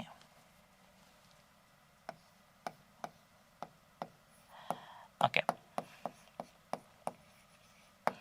ജമാലുദ്ദീൻ അഫ്ഗാനിയും മുഹമ്മദ് അബ്ദും, ഇവർ രണ്ടുപേരുടെയും മാഗസിനാണ് മജല്ലത്തുൽ ഉർവൽ വുസ്ഖ. ഓക്കെ, അപ്പോൾ ഈ ഏത് മാഗസിനിൽ പ്രസിദ്ധീകരിച്ചു എന്നുള്ള ചോദ്യമായിരുന്നു. അടുത്ത ചോദ്യം, റത്തിബ് കുത്തുബ നഖദിൽ മദ്കൂറ അദ്നാഹു ഹസ്ബ തർതീബി സമനി നുഖാദ്. ഇവിടെ 4 നഖദിലെ ഗ്രന്ഥങ്ങൾ പറയപ്പെട്ടിട്ടുണ്ട്. നഖദിലെ പ്രസിദ്ധമായ 4 ഗ്രന്ഥങ്ങൾ പറയപ്പെട്ടിട്ടുണ്ട്. ഈ 4 ഗ്രന്ഥങ്ങളെ നമ്മോട് ആവശ്യപ്പെട്ടിട്ടുള്ളത് ഹസ്ബ തർതീബി സമനി നുഖാദ്. ഇത് എഴുതിയിട്ടുള്ള ഓദർ അവരുടെ കാലഘട്ടം അടിസ്ഥാനപ്പെടുത്തിയിട്ടാണ് ഇതിനെ ക്രമീകരിക്കേണ്ടത്. ഹസ്ബ തർതീബി സമനി നുഖാദ്, ഇത് എഴുതിയിട്ടുള്ള എഴുത്തുകാരെ അവർ ഏത് കാലഘട്ടത്തിലായിരുന്നു, അപ്പോൾ അത് ക്രമത്തിൽ ഫസ്റ്റ് ക്രോണോളജിക്കൽ ഓർഡറിൽ എഴുതാൻ വേണ്ടിയിട്ട്. ഓക്കെ, കിതാബു സിനാഅത്തൈൻ, ഒന്നാമത്തേതാണ് കിതാബു സിനാഅത്തൈൻ. അബൂ ഹിലാലുൽ അസ്കരി എന്ന എന്താ പറയുക നാഖിദാണ്. അബൂ ഹിലാൽ അൽ അസ്കരി എന്നതാണ് അദ്ദേഹത്തിൻ്റെ പേര്. കിതാബു സിനാഅത്തൈൻ. അസ്സിനാഅത്തൈൻ എന്ന് പറയുന്നത് അശ്ഉറു വന്നസുറാണ്. സിനാഅത്തൈൻ എന്ന 2 കല എന്ന് ഉദ്ദേശിക്കുന്നത് അശ്ഉറു വന്നസുറു, കവിതയും ഗദ്യവും പദ്യവും. അശ്ഉറു വന്നസുറു ഇത് അടിസ്ഥാനപ്പെടുത്തിയിട്ടാണ് കിതാബു സിനാഅത്തൈൻ അദ്ദേഹം രചിക്കുന്നത്. അബൂ ഹിലാൽ അൽ അസ്കരി ഹിജറ 395 വഫാത്തായ ആളാണ്. ഹിജറ 395. ഇവരൊക്കെ ഹിജറ ഇയറിലാണ് പറയുന്നത്, കാരണം അബ്ബാസി കാലഘട്ടത്തിൽ ജീവിച്ചിട്ടുള്ള ആളുകളാണ്. ഹിജറ 395 അബൂ ഹിലാൽ അസ്കരി. പിന്നെ ഉള്ളത് തൊബക്കാത്തു ഷുഅറ. അടുത്ത ഓപ്ഷനാണ് നമുക്ക് തൊബക്കാത്തു ഷുഅറ. ഇബ്നു സല്ലാം അൽ ജുമഹിയുടേതാണ് തൊബക്കാത്തു ഷുഅറ. ചില സമയത്ത് തൊബക്കാത്തു ഫുഹൂലി ഷുഅറ എന്നും ഈ ഗ്രന്ഥം അറിയപ്പെടാറുണ്ട്. അപ്പോൾ ഇബ്നു സല്ലാം അൽ ജുമഹി ഇദ്ദേഹമാണ് ഈ കൂട്ടത്തിൽ ആദ്യം ഏർലിയസ്റ്റ്. ഇബ്നു സല്ലാം അൽ ജുമഹി. നമ്മൾ നഖ്ദ് പഠിക്കുന്ന സമയത്ത് അതിൽ ആദ്യം പഠിക്കുന്ന ആൾ കൂടെയാണ് ഇബ്നു സല്ലാം അൽ ജുമഹി. നമ്മൾ ആ പഠിക്കുന്ന ക്രമം ഒന്ന് ആലോചിച്ചാൽ മതി. ആദ്യം പഠിക്കുന്നത് ഇബ്നു സല്ലാം അൽ ജുമഹിയാണ്. അദ്ദേഹം ഹിജറ 231 അദ്ദേഹം വഫാത്താകുന്നത്. ഹിജറ 231. 395 അബൂ ഹിലാൽ അൽ അസ്കരി. പിന്നെ തബഖാത്തു ഷുഅറ എന്നുള്ള ഈ ഒരു ഗ്രന്ഥം അദ്ദേഹം 10 തൊബക്കകളായിട്ട് കവികളെ വിഭജിക്കുകയാണ് ചെയ്യുന്നത്. ജാഹിലി കാലം തൊട്ട് അദ്ദേഹത്തിൻ്റെ കാലം വരെയുള്ള, അദ്ദേഹം അബ്ബാസി കാലഘട്ടത്തിലാണ് അദ്ദേഹം ജീവിച്ചിട്ടുണ്ടായിരുന്നത്. അപ്പോൾ അതുവരെയുള്ള മുഴുവൻ കവികളെയും 10 കാറ്റഗറി തൊബക്ക, 10 തൊബക്കാത്ത്. അപ്പോൾ ആദ്യമായിട്ട് കവികളെ തൊബക്കകളായിട്ട് ക്ലാസിഫൈ ചെയ്തത് അത് ഇബ്നു സല്ലാം അൽ ജുമഹിയാണ്. 10 തൊബക്കാത്ത്, 10 തൊബക്കകളായിട്ടാണ് അദ്ദേഹം ചെയ്യുന്നത്. ഇബ്നു സല്ലാം അൽ ജുമഹി. ഓക്കെ, പിന്നെ ഇദ്ദേഹം പ്രസിദ്ധനായ ആളാണ് തിൽമീദുൽ ഖലീൽ ബിൻ അഹ്മദ് അൽ ഫറാഹിദി എന്ന് പറയുന്ന അറബിയിലെ പ്രധാനപ്പെട്ട പണ്ഡിതനാണല്ലോ. അദ്ദേഹത്തിൻ്റെ ശിഷ്യൻ കൂടിയാണ് ഈ ഇബ്നു സല്ലാം അൽ ജുമഹി. തിൽമീദുൽ ഖലീൽ ബിൻ അഹ്മദ് അൽ ഫറാഹിദി. ഖലീൽ ബിൻ അഹ്മദ് അൽ ഫറാഹിദിയാണ് ഇൽമുൽ അറൂദിൻ്റെ മുഅസ്സിസ്. അദ്ദേഹമാണ് അറബിയിൽ ആദ്യത്തെ ഡിക്ഷണറി, കിതാബുൽ ഐന് എന്നൊക്കെ അറിയപ്പെടുന്ന ആളാണ്. അദ്ദേഹത്തിൻ്റെ ശിഷ്യൻ കൂടിയാണ് ഇബ്നു സല്ലാം അൽ ജുമഹി. എന്ന് വെച്ചിട്ടുണ്ടെങ്കിൽ അദ്ദേഹമാണ് സീനിയർ എന്നർത്ഥം. ഹിജറ 100 ഇബ്നു സല്ലാം അൽ ജുമഹി ഖലീൽ ബിൻ അഹ്മദ് ജനിക്കുന്നത്. പിന്നീട് ഇവർ തമ്മിൽ ശിഷ്യബന്ധമുണ്ട്. പിന്നെ എന്താണ് അദബുൽ ഖാത്തിബ് എന്ന നഖ്ദിലെ ഗ്രന്ഥം ഇബ്നു ഖുതൈബയുടേതാണ്. ഇബ്നു ഖുതൈബ ദീൻവരി. ഇബ്നു ഖുതൈബയെ കുറിച്ച് വീണ്ടും ചോദ്യം വരുന്നുണ്ട്, നമുക്ക് അവിടെ വിശദീകരിക്കാം. ഇബ്നു ഖുതൈബ അദ്ദേഹത്തിൻ്റെ ഗ്രന്ഥമാണ് അദബുൽ ഖാത്തിബ്. എന്ന് വെച്ചിട്ടുണ്ടെങ്കിൽ ഒരു എഴുത്തുകാരൻ പാലിച്ചിരിക്കേണ്ട മര്യാദകളെക്കുറിച്ച്, എറ്റിക്കിറ്റ്സ് എന്ന് പറയും, മര്യാദകൾ പാലിക്കേണ്ടത്. ഇന്നിപ്പോൾ നമ്മൾ റിസർച്ച് എത്തിക്സ് എന്നൊക്കെ പറയാറുണ്ട്. റിസർച്ച് എത്തിക്സ് എന്നുള്ള ഒരു പേപ്പർ നമ്മൾ പഠിക്കാറുണ്ട്. PhD ചെയ്യുന്ന ആളുകൾക്ക് കമ്പൾസറി ആയിട്ട് എഴുതേണ്ട ഒരു പേപ്പറാണ് റിസർച്ച് എത്തിക്സ്. ആ റിസർച്ച് എത്തിക്സിലൊക്കെ പറയുന്ന ധാരാളം കാര്യങ്ങൾ, അദബുകൾ, അതിനെക്കുറിച്ച് പറയുന്ന ഒരു ഗ്രന്ഥമാണ്. അദ്ദേഹം ഹിജറ 276 വഫാത്താകുന്നത്. 276 ഇബ്നു ഖുതൈബ വഫാത്താകുന്നത്. അപ്പോൾ ഇബ്നു ഖുതൈബ അദ്ദേഹത്തിൻ്റെ ഗ്രന്ഥമാണ് അദബുൽ കാത്തിബ് ഉണ്ട്. പിന്നെ അശ്ശുഅറു വശ്ശുഅറാ, അശ്ശുഅറു വശ്ശുഅറാ,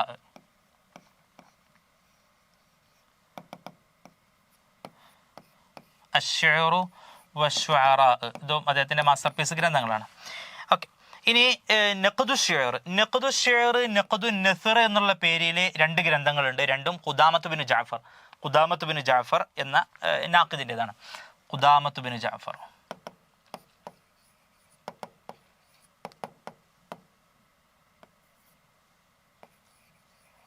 ഖുദാമത്ത് ബിൻ ജഅഫർ അദ്ദേഹം ഹിജറ 337 വഫാത്താകുന്നത്. ഖുദാമത്ത് ബിൻ ജഅഫർ അദ്ദേഹത്തിൻ്റെതാണ് നഖ്ദു ഷിഅറും നഖ്ദു നസ്റും. ഖുദാമത്ത് ബിൻ ജഅഫറാണ് ഒന്നുകൂടെ ഈ നഖ്ദിനെ പരിഷ്കരിക്കുകയും അതിനെ പുതിയ തലങ്ങളൊക്കെ കണ്ടെത്തുകയും ചെയ്തത് ഖുദാമത്ത് ബിൻ ജഅഫറാണ്. ഫിലോസഫിക്കലായിട്ട് അതിനെ സമീപിക്കുകയും ചെയ്തിട്ടുള്ള ആളാണ്. ഇവരെ ക്രമീകരിക്കാൻ വേണ്ടിയിട്ടാണ്. ഇതിൽ നമ്മൾ മനസ്സിലാക്കേണ്ട ഒരു കാര്യം, ഒന്ന് നമ്മൾ ആദ്യം പഠിക്കുന്ന ആൾ ഇബ്നു സല്ലാമുൽ ജുമഹിയാണ്. പിന്നെ അത് കഴിഞ്ഞാൽ നമ്മൾ ഇബ്നു ഖുതൈബയെ പഠിക്കും. പിന്നെ അത് കഴിഞ്ഞിട്ട് ഖുദാമത്ത് ബിൻ ജഅഫറിനെ പഠിക്കും. പിന്നെ അബൂ ഹിലാൽ അൽ അസ്കരിയെ പഠിക്കും. നമ്മൾ പഠിക്കുന്ന ആ ഒരു ക്രമം ആലോചിക്കുകയും അത് തന്നെയാണ് ഇവരുടെ ക്രോണോളജിക്കൽ ഓർഡർ ആയിട്ട് വരുന്നത്. അപ്പോൾ നമ്മൾ പഠിക്കുന്നത് ആ ഒരു തതവ്വുറുൻ നഖ്ദ് എന്നുള്ള പേരിലായിരിക്കും. തതവ്വുറുൻ നഖ്ദ് പഠിക്കുന്ന സമയത്ത് ആദ്യം ഇബ്നു സല്ലാമുൽ ജുമഹി എന്ന് വെച്ചാൽ ബാ ആണ് ആദ്യം വരേണ്ടത്. ഫസ്റ്റ് ബാ, ഇബ്നു സല്ലാമുൽ ജുമഹിയുടെ തബഖാത്തു ശുഅറാ. പിന്നെ വരേണ്ടത് ഇബ്നു സല്ലാം കഴിഞ്ഞിട്ടുണ്ടെങ്കിൽ പിന്നെ ഇബ്നു ഖുതൈബയാണ് വരേണ്ടത്. ഇബ്നു ഖുതൈബ എന്ന് വെച്ചിട്ടുണ്ടെങ്കിൽ ജീം വരണം.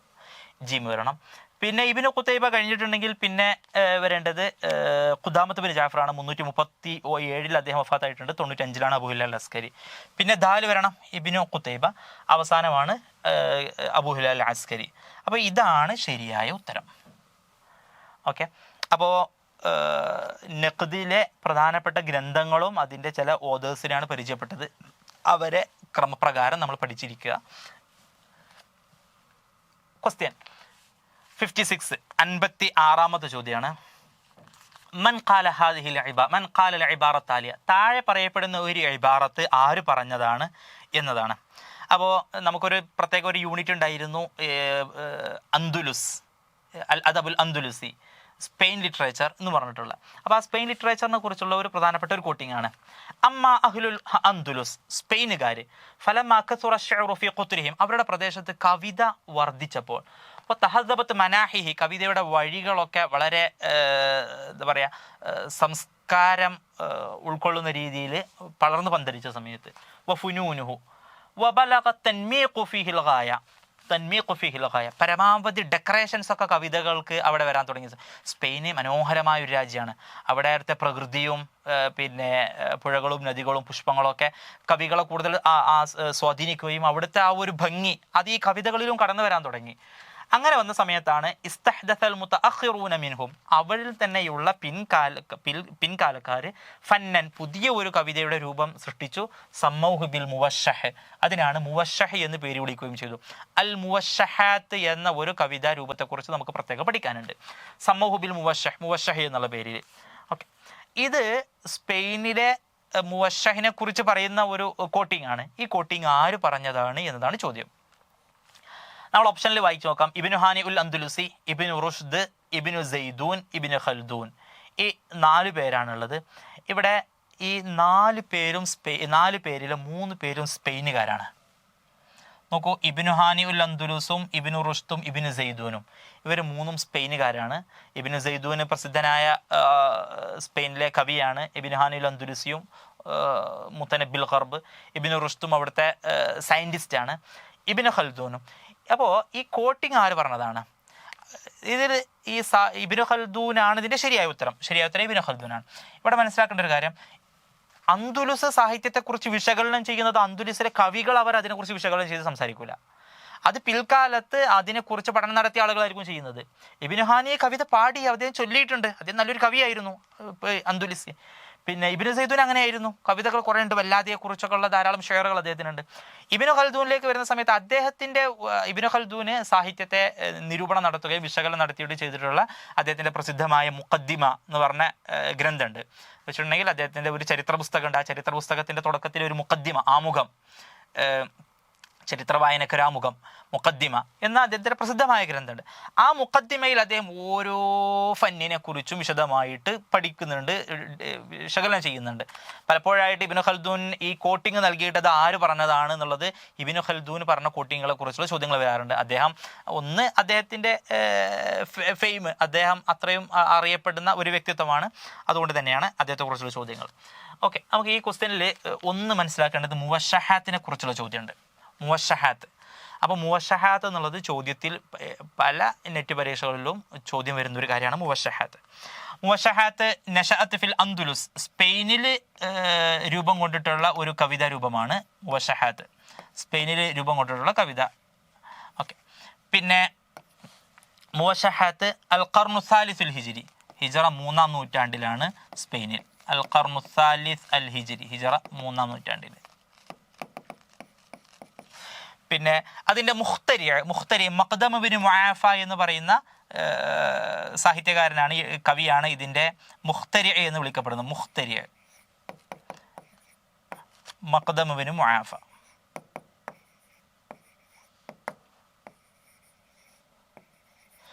ഓക്കെ, ഇത്രയാണ് മുവശഹാത്തുകളെ കുറിച്ച് നമ്മൾ. പിന്നെ ഇബ്നു അബ്ദുർ റബ്ബ്, ഇതിൻ്റെ റായിദായിട്ട് ഇതിൻ്റെ കണക്കാക്കപ്പെടുന്ന ഒരാളാണ് ഇബ്നു അബ്ദുർ റബ്ബ് അൽ അന്ദുലുസി.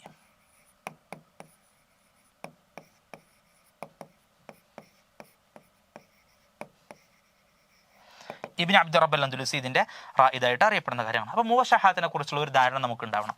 പിന്നെ മറ്റൊന്ന് ഇബ്നു ഖൽദൂൻ ഒരു സാഹിത്യകാരനല്ല എങ്കിൽ കൂടി സാഹിത്യ നിരൂപകനാണ്. അദ്ദേഹം ഒരു സാഹിത്യ കവിയോ അല്ലെങ്കിൽ എഴുത്തുകാരനോ നോവലിസ്റ്റോ ഒന്നും അല്ലായിരുന്നു, പക്ഷെ അദ്ദേഹം സാഹിത്യ നിരൂപകനായിരുന്നു. പ്രത്യേകിച്ച് അദ്ദേഹത്തിൻ്റെ മുഖദ്ദിമ എന്നുള്ള ഗ്രന്ഥത്തിൽ. ഇബ്നു ഖൽദൂന് അബ്ദുറഹ്മാൻ ഇബ്നു ഖൽദൂൻ എന്നാണ് അദ്ദേഹത്തിൻ്റെ പേര്. അത് ചില പരീക്ഷകളിൽ ചോദിക്കപ്പെട്ടിട്ടുണ്ട്.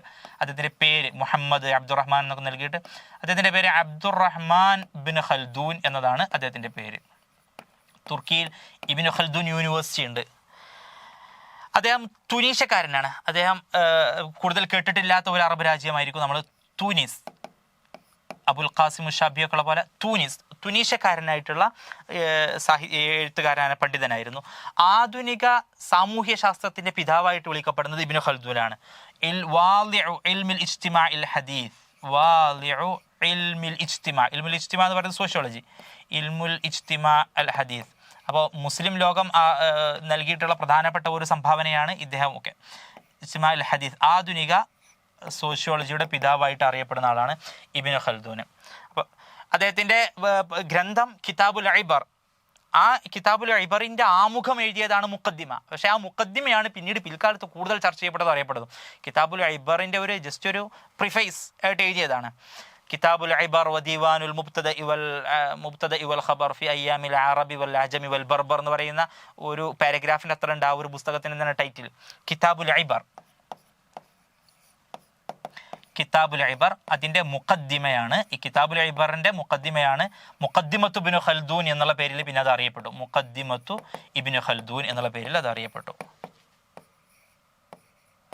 ഓക്കെ, അപ്പോൾ ഈ ഒരു കോട്ടിങ് അന്ദുലുസിലെ സാഹിത്യത്തെക്കുറിച്ച് വിശകലനം നടത്തുന്ന സമയത്ത് മുവശഹാത്ത് വരാനുള്ള കാരണം എന്ന് വെച്ചാൽ അറബിയിൽ പരമ്പരാഗതമായിട്ട് വസ്നുകളും മുവശഹാത്തിലാകുന്ന സമയത്ത് വസ്നുകളൊക്കെ ഒരു പുതിയ വസ്നുകളും ശൈലികളൊക്കെയാണ് അതിനുള്ളത്. മുവശഹാത്തിനെ കുറിച്ച് ഡീറ്റെയിൽഡ് ക്ലാസ്സിൽ നിങ്ങൾക്ക് അത് മനസ്സിലാക്കാൻ പറ്റും.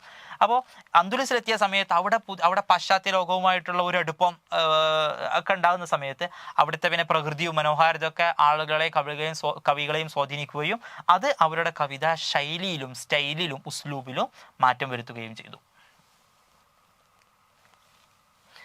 ക്വസ്റ്റ്യൻ നമ്പർ 57 ഒരു ഇന്ത്യൻ ലിറ്ററേച്ചറിലേക്ക് വരാം, ഇന്തോ അറബിക് ലിറ്ററേച്ചറിലേക്ക് വരാം. അല്ലാമ ഹമീദുദ്ദീനുൽ ഫറാഹി എന്ന് പറയുന്ന ഒരു ഇന്ത്യൻ സ്കോളറാണ്. മിൻ അലാമിൻ നസർ, അദ്ദേഹം നസറാണ്, കവിയല്ല, ഗദ്യ സാഹിത്യമായിരുന്നു ഗ്രന്ഥങ്ങൾ. മിൻ അലാമിൻ നസരിൽ ഹുനൂദ് യന്തമി ഇല, അദ്ദേഹം ഇന്ത്യയിൽ ഏത് കാലഘട്ടത്തിൽ ജീവിച്ച ആളായിരുന്നു? അപ്പോൾ പ്രധാനമായും ഇന്ത്യയിലെ കാലഘട്ടങ്ങൾ അൽ അസ്റുൽ ഇംഗ്ലീസി ഫിൽ ഹിന്ദ്, ഇംഗ്ലീഷ് കാലഘട്ടം എന്ന് വെച്ചാൽ ബ്രിട്ടീഷ് കാലഘട്ടം. ഈസ്റ്റ് ഇന്ത്യ കമ്പനിയുടെ കീഴിലായിട്ട് തുടക്കം കുറിക്കുകയും പിന്നീട് ബ്രിട്ടീഷ് അധിനിവേശത്തിന് കീഴിലാവുകയും ചെയ്തിരുന്ന അൽ അസ്റുൽ ഇംഗ്ലീഷ് കാലഘട്ടം. അൽ അസ്റുൽ മുഗൾ ഭരണകൂടം, പിന്നെ അൽ അസ്റുൽ ഗോരി എംപയർ, പിന്നെ ഗോരി പീരീഡ്, ഗസ്നവി പീരീഡ്, അൽ അസ്റുൽ ഗസ്നവി. അപ്പോൾ ഇതിൽ ഏത് കാലഘട്ടത്തിലുള്ള ആളായിരുന്നു അബ്ദുൽ ഹമീദുൽ ഫറാഹി എന്നുള്ളതാണ് ചോദ്യം.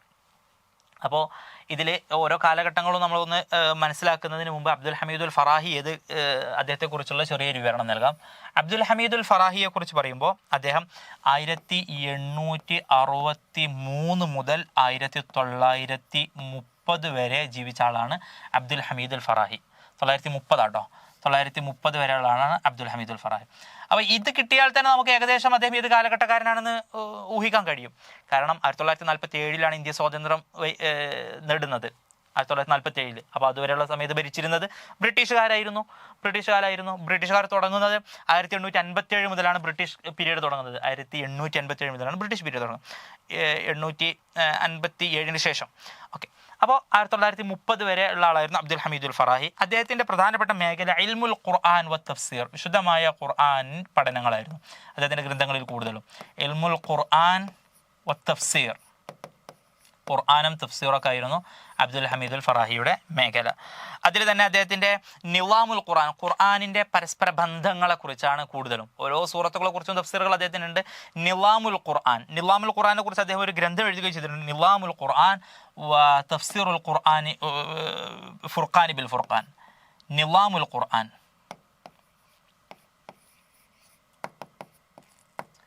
നിളാമുൽ ഖുർആൻ വ തഫ്സീറുൽ ഫുർഖാനി ബിൽ ഫുർഖാൻ, അദ്ദേഹത്തിൻ്റെ തഫ്സീറിൻ്റെ പേരാണ്.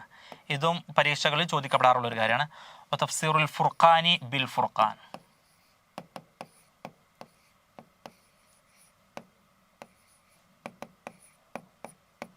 ഓക്കെ, അപ്പോൾ അബ്ദുൽ ഹമീദുൽ ഫറാഹി ഈ ഒരു കാലഘട്ടത്തിൽ ജീവിച്ച ആളായിരുന്നു.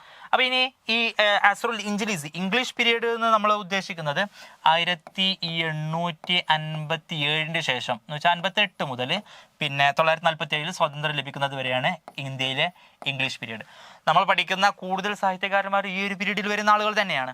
1800 മുതൽ ഇങ്ങോട്ടുള്ള ആളുകളൊക്കെ ബ്രിട്ടീഷ് ഇന്ത്യയിൽ ജീവിച്ചിരുന്ന ആളുകൾ തന്നെയാണ്. പിന്നെ മുഗൾ പീരീഡ് എന്ന് പറയുന്നത്, മുഗൾ ഭരണാധികാരി അവസാനമായിട്ട് ബഹാദൂർ ഷാ സഫർ, അദ്ദേഹത്തോടു കൂടെ തീരുന്നത് 1857 മുഗൾ പീരീഡ് തീരുന്നത്. 1857 തുടങ്ങുന്നത് 1526, 1526 മുഗൾ പീരീഡ് തുടങ്ങുന്നത്, 1526 മുഗൾ പീരീഡ് തുടങ്ങുന്നുണ്ട്. പിന്നെ ഗോരി പീരീഡ് പറയുന്നത് 1175 ടു 1206 വരെയുള്ള പീരീഡാണ്. പിന്നെ ഗസ്നവി പീരീഡ്, അതിൻ്റെയൊക്കെ മുമ്പ് ഗസ്നവി പീരീഡ് 973 മുതൽ 1167. ഓക്കെ, അപ്പോൾ ഇതൊക്കെ ചെറിയ ചെറിയ കാലഘട്ടങ്ങളായിരുന്നു. കൂടുതൽ സാഹിത്യകാരന്മാരൊന്നും അതിൽ പ്രസിദ്ധരായ ആളുകളില്ല. കൂടുതലുള്ള ആളുകൾ ഈ ബ്രിട്ടീഷ് പീരീഡിലുള്ള ആളുകൾ തന്നെയായിരുന്നു. 1858 മുതൽ 947 വരെയുള്ള. പിന്നെ സ്വാതന്ത്ര്യ ശേഷമുള്ള ആളുകളുണ്ടാകും. 947 ശേഷമുള്ള പീരീഡ് ഉണ്ട്, നമ്മൾ ഓപ്ഷനില്ലാതെ നൽകപ്പെടാത്തതുകൊണ്ട്. ഓക്കെ, ഇനി ക്വസ്റ്റ്യൻ 58 പോവാം. 58 സിൽ മാഫിൽ ഖായിമൽ ഖായിമ മഅ യുനാസിബുഹു ഫിൽ ഖായിമ ബ. രണ്ട് കോളവും തമ്മിൽ മാച്ച് ദ ഫോളോയിങ് ചെയ്യാൻ വേണ്ടിയിട്ടാണ്. നമുക്ക് നൽകപ്പെട്ടിട്ടുള്ളത് കുറച്ച് ഗ്രന്ഥങ്ങളാണ്. ഈ ഗ്രന്ഥങ്ങളെല്ലാം ഇഹ്സാൻ അബ്ദുൽ ഖുദ്ദൂസിൻ്റെതാണ്. ഈ ഗ്രന്ഥങ്ങൾ മുഴുവൻ ഇഹ്സാൻ അബ്ദുൽ ഖുദ്ദൂസിൻ്റെ ഗ്രന്ഥങ്ങൾ തന്നെയാണ്. ഓക്കെ, അപ്പോൾ ഇഹ്സാൻ അബ്ദുൽ ഖുദ്ദൂസിനെ കുറിച്ചുള്ള ചോദ്യമാണ്. ഇഹ്സാൻ അബ്ദുൽ ഖുദ്ദൂസിനെ കുറിച്ച് പറയാം. ഈജിപ്തുകാരനായിട്ടുള്ള പ്രധാനപ്പെട്ട ഒരു നോവലിസ്റ്റാണ് ഇഹ്സാൻ അബ്ദുൽ ഖുദ്ദൂസ്. അറബ് സാഹിത്യത്തിൽ ഏറ്റവും കൂടുതൽ ഫിലിമിലേക്ക് കൺവേർട്ട് ചെയ്തിട്ടുള്ള നോവലിസ്റ്റ് അത് ഇദ്ദേഹമാണ്, ഇഹ്സാൻ അബ്ദുൽ ഖുദ്ദൂസ്. ഇദ്ദേഹത്തിൻ്റെ നോവലുകളിൽ മിക്കതും ഫിലിമായിട്ട് മാറിയിട്ടുണ്ട്. ഫിലിം മേക്ക് ചെയ്യാൻ വേണ്ടിയിട്ട് തന്നെ ഇദ്ദേഹം കുറേ കൃതികൾ രചിക്കുകയും ചെയ്തിട്ടുണ്ട്. ഇഹ്സാൻ അബ്ദുൽ ഖുദ്ദൂസ് റിവായിയുൻ മിസ്രിയുൻ, ഈജിപ്ഷ്യൻ നോവലിസ്റ്റാണ്. റിവായിയുൻ വ അദീബുൻ മിസ്രിയുൻ, ഈജിപ്ഷ്യനാണ്. അദ്ദേഹം കൈറോയിലാണ്. മിസ്രിയുൻ, മിസ്രിലെ കൈറോ. ഇനി അദ്ദേഹം 1919 മുതൽ 1990 വരെ ഏറ്റവും ലേറ്റസ്റ്റ് ആയ ആളാണ്. 990 21ാം നൂറ്റാണ്ടിന് തൊട്ട് മുമ്പാണ് അദ്ദേഹം മരണപ്പെടുന്നത്, 1990.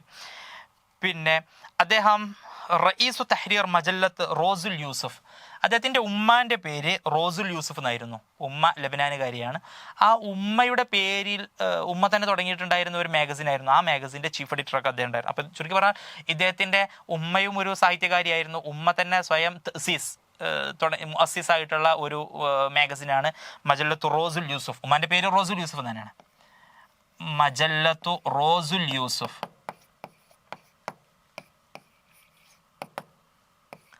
ഉപ്പ മിസ്രിയായിരുന്നെങ്കിലും ഇദ്ദേഹത്തിൻ്റെ ഉമ്മ ലബനാനുകാരിയായിരുന്നു. റോസുൽ യൂസുഫ് എന്ന് പറയുന്നത് അദ്ദേഹത്തിൻ്റെ ഉമ്മാൻ്റെ പേരാട്ടോ. ഉമ്മയാണ്, ലബനാനുകാരിയാണ്, സാഹിത്യകാരിയായിരുന്നു. അവർ തുടങ്ങിയിട്ടുള്ള ഉമ്മയെ തന്നെയാണ് സ്ഥാപിച്ചിട്ടുള്ളത്. അതിൻ്റെ റഈസു തഹരീർ ഇഹ്സാൻ അബ്ദുൽ ഖുദ്ദൂസ് അതിൻ്റെ റഈസു തഹരീറായിട്ട് പ്രവർത്തിച്ചിട്ടുണ്ട്. അദ്ദേഹം ബേസിക്കലി അദ്ദേഹം ഒരു അഡ്വക്കേറ്റ് ആയിരുന്നു, മുഹാമി. അദ്ദേഹം പഠിച്ചിട്ടുണ്ടായിരുന്നത് ഹുഖൂഖ്, ലോ വിദ്യാർത്ഥിയായിരുന്നു. ദറസൽ ഹുഖൂഖായിരുന്നു. പിന്നെ അദ്ദേഹം മുഹാമി, അഡ്വക്കേറ്റ് ആയിരുന്നു. പക്ഷേ അദ്ദേഹം തന്നെ ഈ പണി നിർത്തി, എനിക്ക് പറ്റിയ പണിയില്ല എന്ന് പറഞ്ഞിട്ട് അദ്ദേഹം ഈ ഒരു ജോലി അവസാനിപ്പിക്കുകയാണ് ചെയ്യുന്നത്. അദ്ദേഹം പറയുന്നുണ്ട്, എന്നെ സംബന്ധിച്ചിടത്തോളം ഞാനൊരു പരാജിതനായ ഒരു അഡ്വക്കേറ്റ് ആയിരുന്നു. കുന്തു മുഹാമിയൻ ഫാഷിലൻ, ഞാൻ പമ്പെ പരാജയമാണെന്ന് ഞാൻ സമ്മതിക്കുന്നുണ്ട്. അങ്ങനെ അദ്ദേഹം പിന്നീട് സാഹിത്യത്തിലേക്ക് തിരിയുകയും അദ്ദേഹം അവിടെ തിളങ്ങുകയും ചെയ്തു. അറബ് സാഹിത്യത്തിൽ ഏറ്റവും കൂടുതൽ നോവലുകൾ ഫിലിമായിട്ട് മാറിയിട്ടുള്ള എഴുത്തുകാരൻ ഇദ്ദേഹം തന്നെയാണ്. അഗ്ലബു ഖിസസില അഫ്ലാം സിനിമയിയ, അഫ്ലാം സിനിമയിയ, സിനിമയായിട്ട് ഇദ്ദേഹത്തിൻ്റെ അധിക നോവലുകളും മാറിയിട്ടുണ്ട്. പിന്നെ ആകെ 600 റിവായ വ ഖിസ്സ ഇദ്ദേഹത്തിൻ്റെതായിട്ടുണ്ട്, നോവലുകളും ഖിസ്സൊക്കെ ആയിട്ട്. അപ്പോൾ അത്രമാത്രം ബാഹുല്യമുണ്ട് അദ്ദേഹത്തിൻ്റെ രചനകൾക്ക്. അതിൽ ഈ 600 എണ്ണത്തിൽ 49 അഫ്ലാമായിട്ട് മാറിയിട്ടുണ്ട്. തഹവലത്ത് 49 റിവായ ഇലാ ഫിലിം. അപ്പോൾ ഇദ്ദേഹത്തെക്കുറിച്ച് മുമ്പൊരിക്കൽ ചോദിക്കപ്പെടേണ്ട കാര്യം, അറബ് സാഹിത്യകാരന്മാരിൽ ഏറ്റവും കൂടുതൽ ഫിലിമിലേക്ക് കൺവേർട്ട് ചെയ്തിട്ടുള്ള നോവലിസ്റ്റ് ആരാണ് എന്നുള്ള ഒരു ചോദ്യം മുമ്പ് വന്നിട്ടുണ്ട്. അപ്പോൾ ഇത്രയും കാര്യങ്ങളാണ്, ബാക്കി ഡീറ്റെയിൽഡ് ആയിട്ട് മനസ്സിലാക്കുക. പിന്നെ അദ്ദേഹത്തിൻ്റെ ഗ്രന്ഥങ്ങൾ നോക്കൂ. സ്വാനിഉൽ ഹുബ്ബ് ഫി ബൈത്തിന റജുലി. ഇദ്ദേഹത്തിൻ്റെ ഗ്രന്ഥങ്ങൾ നമ്മൾ പഠിച്ചാൽ അവസാനിക്കുകയില്ല, പക്ഷെ അതിലെ ശ്രദ്ധേയമായ ചിലത് നമ്മുടെ മനസ്സിൽ ബാക്കി നിൽക്കുക. സ്വാനിഉൽ ഹുബ്ബ് എന്ന് പോലെ തന്നെ ബാഇഉൽ ഹുബ്ബ് എന്ന് പറഞ്ഞാൽ മറ്റൊന്നുണ്ട്, സ്വാനിഉൽ ഹുബ്ബ്. അപ്പോൾ അത് രണ്ടും നമ്മൾ മനസ്സിലാക്കി വെക്കുക. ബാഇഉൽ ഹുബ്ബ്, സ്നേഹത്തിൻ്റെ മൊത്ത വിൽപ്പനക്കാരൻ, ബാഇഉൽ ഹുബ്ബ്. സ്വാനിഉൽ ഹുബ്ബ്. ഫി ബൈത്തിന റജുലുൻ. ഫി ബൈത്തിന റജുലു എന്നുള്ള ഫിലിമൊക്കെ വളരെ പ്രസിദ്ധമായിട്ട് അതിൻ്റെ ഫോട്ടോ വീഡിയോ ഒക്കെ ലഭ്യമാണ്. ഫി ബൈത്തിന റജുൽ. യാ അസീസി കുല്ലുനാ ലുസൂസ്, യാ അസീസി കുല്ലുനാ ലുസൂസ് ഷൈഉൻ ഫി സദരി. ഇതൊക്കെ അദ്ദേഹത്തിൻ്റെ നോവലുകൾ. നമ്മുടെ ചോദ്യം ഉണ്ടായിരുന്നത് ഇത് ഏത് വർഷങ്ങളിലാണ് ഓരോന്നും പ്രസിദ്ധീകരിക്കപ്പെട്ടിട്ടുള്ള കുറച്ച് എന്താ പറയുക മൈന്യൂട്ടായിട്ടുള്ള ഒരു ക്വസ്റ്റ്യൻ തന്നെയാണ്. ഓക്കെ, നമുക്ക് പറയാം.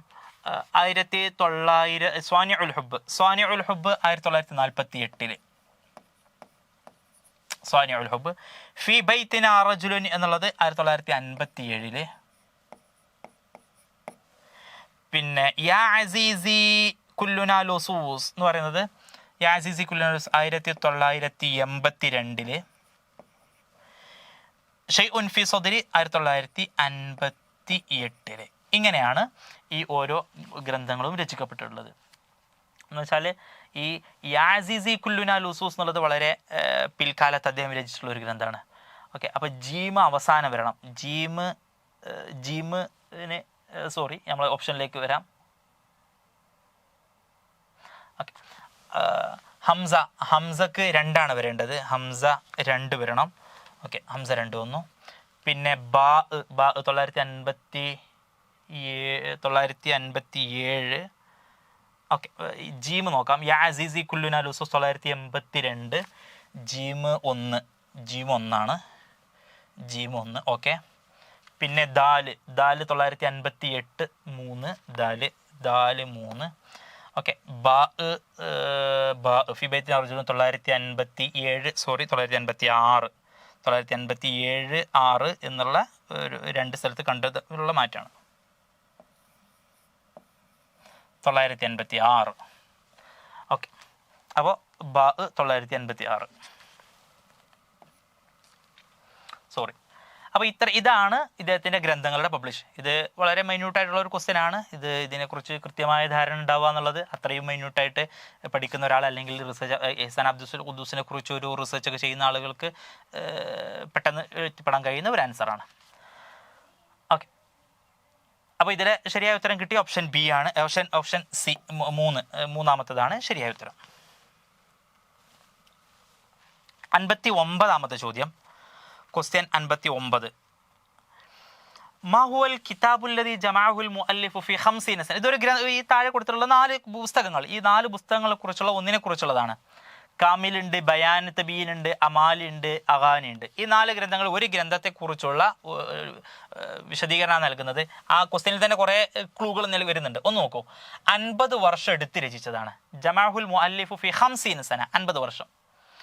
പിന്നെ ആ ഗ്രന്ഥത്തിന്റെ ഉള്ളടക്കം അഖ്ബാറുൽ അറബി വ അശ്ആറുഹും വ അൻസാബുഹും വ അയ്യാമുഹും വ ദുവലുഹും, അറബികളുടെ അവരുടെ കവിതകളും അവരുടെ മറ്റു കഥകളും സംഭവങ്ങളൊക്കെ. പിന്നെ അസ്ന അലൈഹി ഇബ്നു ഖൽദൂൻ, ഇവിടെ കണ്ടില്ലേ ഇബ്നു ഖൽദൂൻ, അദ്ദേഹം ഇതിനെക്കുറിച്ചൊക്കെ വിശകലനം നടന്ന ആൾ. ഇബ്നു ഖൽദൂൻ ദീവാനുൽ അറബ് എന്ന് ആ ഗ്രന്ഥത്തെക്കുറിച്ച് വിശേഷിപ്പിക്കുകയും ചെയ്തിട്ടുണ്ട്. താഴെയുള്ളതിൽ ഏത് ഗ്രന്ഥമാണ് എന്നതാണ് ചോദ്യം. താഴെയുള്ളതിൽ ഏത് ഗ്രന്ഥമാണ്? ഓക്കെ, ശരിയായ ഉത്തരം കിതാബുൽ അഗാനി ലിൽ അസ്ഫഹാനി. കിതാബുൽ അഗാനിയാണ്. കിതാബുൽ അഗാനിയെ കുറിച്ച് പറയുമ്പോൾ നമുക്ക് ആദ്യം അതിൽ കിതാബുൽ അഗാനിയെ കുറിച്ച് ഡീറ്റെയിൽസ് പറയാം.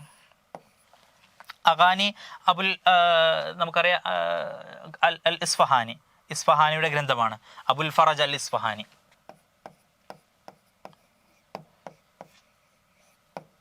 അബുൽ ഫറജ് അൽ അസ്ഫഹാനി അദ്ദേഹം 356 വഫാത്തായിട്ടുള്ളത്, ഹിജ്റ. അബുൽ ഫറജ് 21 ജുസ് ആണ് ഈ ഒരു ഗ്രന്ഥത്തിനുള്ളത്. 21 ജുസ്, അത്ര വോള്യൂംസ് ഉള്ള ഗ്രന്ഥമാണ്. നമ്മൾ ഇവിടെ പറഞ്ഞ പോലെ തന്നെ അഖ്ബാറുൽ അറബ് വ അശ്ആറുഹും ഈ കാര്യങ്ങളൊക്കെയാണ് അതിൽ വന്നിട്ടുള്ളത്. അപ്പോൾ ജാഹിലിയ തൊട്ട് അബ്ബാസി കാലഘട്ടം വരെയുള്ള കവിതകളും അവിടുത്തെ മറ്റു അനുബന്ധ സംഭവങ്ങളൊക്കെ. ഇത് 50 വർഷം 50 ആമൻ ക്വസ്റ്റ്യനിൽ തന്നിട്ടുണ്ടായിരുന്നു. 50 വർഷം എടുത്ത് ഇദ്ദേഹം രചിച്ചതാണ്. 50 വർഷം എടുത്ത് രചിച്ചതാണ്. 50 വർഷം എടുത്ത് രചിച്ചതിന് ശേഷം ഇദ്ദേഹം സൈഫുദ്ദൗല അൽ ഹമദാനി എന്ന് പറയുന്ന രാജാവിനെ ഹദിയായിട്ട് കൊടുത്തു. സൈഫുദ്ദൗല അൽ ഹമദാനി, സൈഫുദ്ദൗലക്ക് കിട്ടി. അദ്ദേഹം 1000 ദീനാർ സ്വർണ്ണ നാണയങ്ങൾ സമ്മാനമായിട്ട് നൽകുകയും സൈഫുദ്ദൗല അത് സ്വീകരിക്കുകയും ചെയ്തു. പിന്നീട് ഈ വിവരം ഇബ്നു അബ്ബാദ് അൽ വസീർ ഇബ്നു അബ്ബാദ് ഇവരറിഞ്ഞ സമയത്തെ 1000 ദിർഹമൊക്കെ കുറവാണല്ലോ, ഇത്രയും 50 വർഷം അദ്ദേഹം ചെയ്ത് പണിയെടുത്തിട്ട് അതിന് 1000 ദിർഹം കൊടുത്താന്ന് പറഞ്ഞാൽ. അങ്ങനെ ഇബ്നു അബ്ബാദിന് വേണ്ടിയിട്ട് അദ്ദേഹം വീണ്ടും അത് പരിഷ്കരിക്കുകയും ആ ഗ്രന്ഥം രചിക്കുകയും അദ്ദേഹം വീണ്ടും 1000 ദിർഹം അതിന് വേണ്ടിയിട്ട് നൽകുകയും ചെയ്തു. ഈ ഗ്രന്ഥത്തിൽ പ്രധാന 3 ഭാഗങ്ങളാണുള്ളത്. ഓക്കെ, ഒന്നാമത്തെ ഭാഗം ഈ അഗാനി ഇബ്രാഹിം അൽ മൗസിലി. ഇബ്രാഹിം അൽ മൗസിലി എന്നുള്ള ഒരു പണ്ഡിതൻ ഉണ്ടായിരുന്നു. അദ്ദേഹം ഖലീഫ ഹാറൂൻ റഷീദിന് വേണ്ടിയിട്ടും പിന്നെ വാസിഖ് ബില്ല എന്ന് പറയുന്ന അബ്ബാസി ഭരണാധികാരി ഇബ്രാഹിം അൽ മൗസിലി അവർക്ക് വേണ്ടിയിട്ട് ഈ അറബികളുടെ കവിതകൾ മുഴുവൻ കളക്ട് ചെയ്തിട്ട് ഒരു ഗ്രന്ഥം ഉണ്ടാക്കിയിരുന്നു, അഗാനി. അപ്പോൾ അതും ഉൾപ്പെടുത്തി. പിന്നെ ഇതിൻ്റെ രണ്ടാമത്തെ പാർട്ട് വരുന്നത് പിന്നെ അൽ ഖുലഫ വ അഖാരിബുഹും, ഭരണാധികാരികളും അവരുടെ ബന്ധുക്കളും അവരുടെ കവിതകളും അവരുടെ വിവരണങ്ങളും ആണ് രണ്ടാമത്തെ ഭാഗമായിട്ട് വരുന്നത്. പിന്നെ ഇഖ്തിയാർ അൽ ഇസ്ഫഹാനി, പിന്നെ അഗാനിൽ ഇസ്ഫഹാനി സ്വന്തമായിട്ട് അദ്ദേഹം കണ്ടെത്തിയിട്ടുള്ള കളക്ട് ചെയ്തിട്ടുള്ള ഗ്രന്ഥങ്ങളും. ഇങ്ങനെ 3 പാർട്ടായിട്ടാണ് ഈ കിതാബുൽ അഗാനി വന്നിട്ടുള്ളത്. എന്നുവെച്ചാൽ ഇബ്രാഹിം അൽ മൗസലി ഹാറൂൻ റഷീദിന് വേണ്ടിയിട്ടും പിന്നെ വാസിഖ് ബില്ല അവർക്ക് 2 പേർക്കും വേണ്ടിയിട്ട് അദ്ദേഹം കളക്ട് ചെയ്തിട്ടുണ്ടെന്ന കുറേ കവിതകൾ ഉണ്ടായിരുന്നു, അതും ഒരു ഭാഗം. പിന്നെ ഖലീഫന്മാരുടെയും ബന്ധുക്കളുടെയും ഒക്കെ ചരിത്രങ്ങളും വിവരണങ്ങളും അവരുടെ എന്താ പറയുക ദർബാറിൽ നടന്നിട്ടുള്ള പാട്ടുകളൊക്കെ, പിന്നെ അസ്ഫഹാനി തന്നെ കണ്ടെത്തിയിട്ടുള്ള മറ്റു ധാരാളം കവിതകളും. ഇങ്ങനെ ഒരു 3 ഭാഗമായിട്ടാണ് ഈ ഒരു ഗ്രന്ഥം വരുന്നത്. ഓക്കെ, അപ്പോൾ അഗാനിയാണ് ഇതിൻ്റെ ശരിയായ ഉത്തരം. 50 വർഷം എന്നുള്ള ക്ലൂ കിട്ടി. പിന്നെ ദീവാനുൽ അറബ് ഒരു ക്ലൂ കൂടെ അവിടെ ലഭിച്ചിട്ടുണ്ട്. ദീവാനുൽ അറബ് എന്ന് ഇതിനെക്കുറിച്ച് ഇബ്നു ഖൽദൂൻ വിശേഷിപ്പിക്കുകയും ചെയ്തിട്ടുണ്ട്. ദീവാനുൽ അറബ്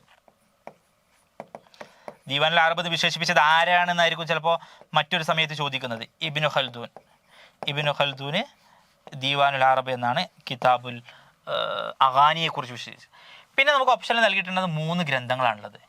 അൽ കാമിൽ ലിൽ മുബറദ്, അൽ അമാലി ലിൽ ഖാലി, പിന്നെ അൽ ബയാൻ വത്തബീൻ ലിൽ ജാഹിൽ. ഈ 3 ഗ്രന്ഥങ്ങളാണ് മറ്റ് ഓപ്ഷനുകൾ ഉണ്ടായിരുന്നത്. ഈ 3 ഗ്രന്ഥങ്ങൾക്ക് ഒരു പ്രത്യേകതയുണ്ട്. ഈ 3 ഗ്രന്ഥങ്ങളും പ്ലസ് അതിൻ്റെ കൂടെ അദബുൽ കാത്തിബ് ലിബ്നു ഖുതൈബ.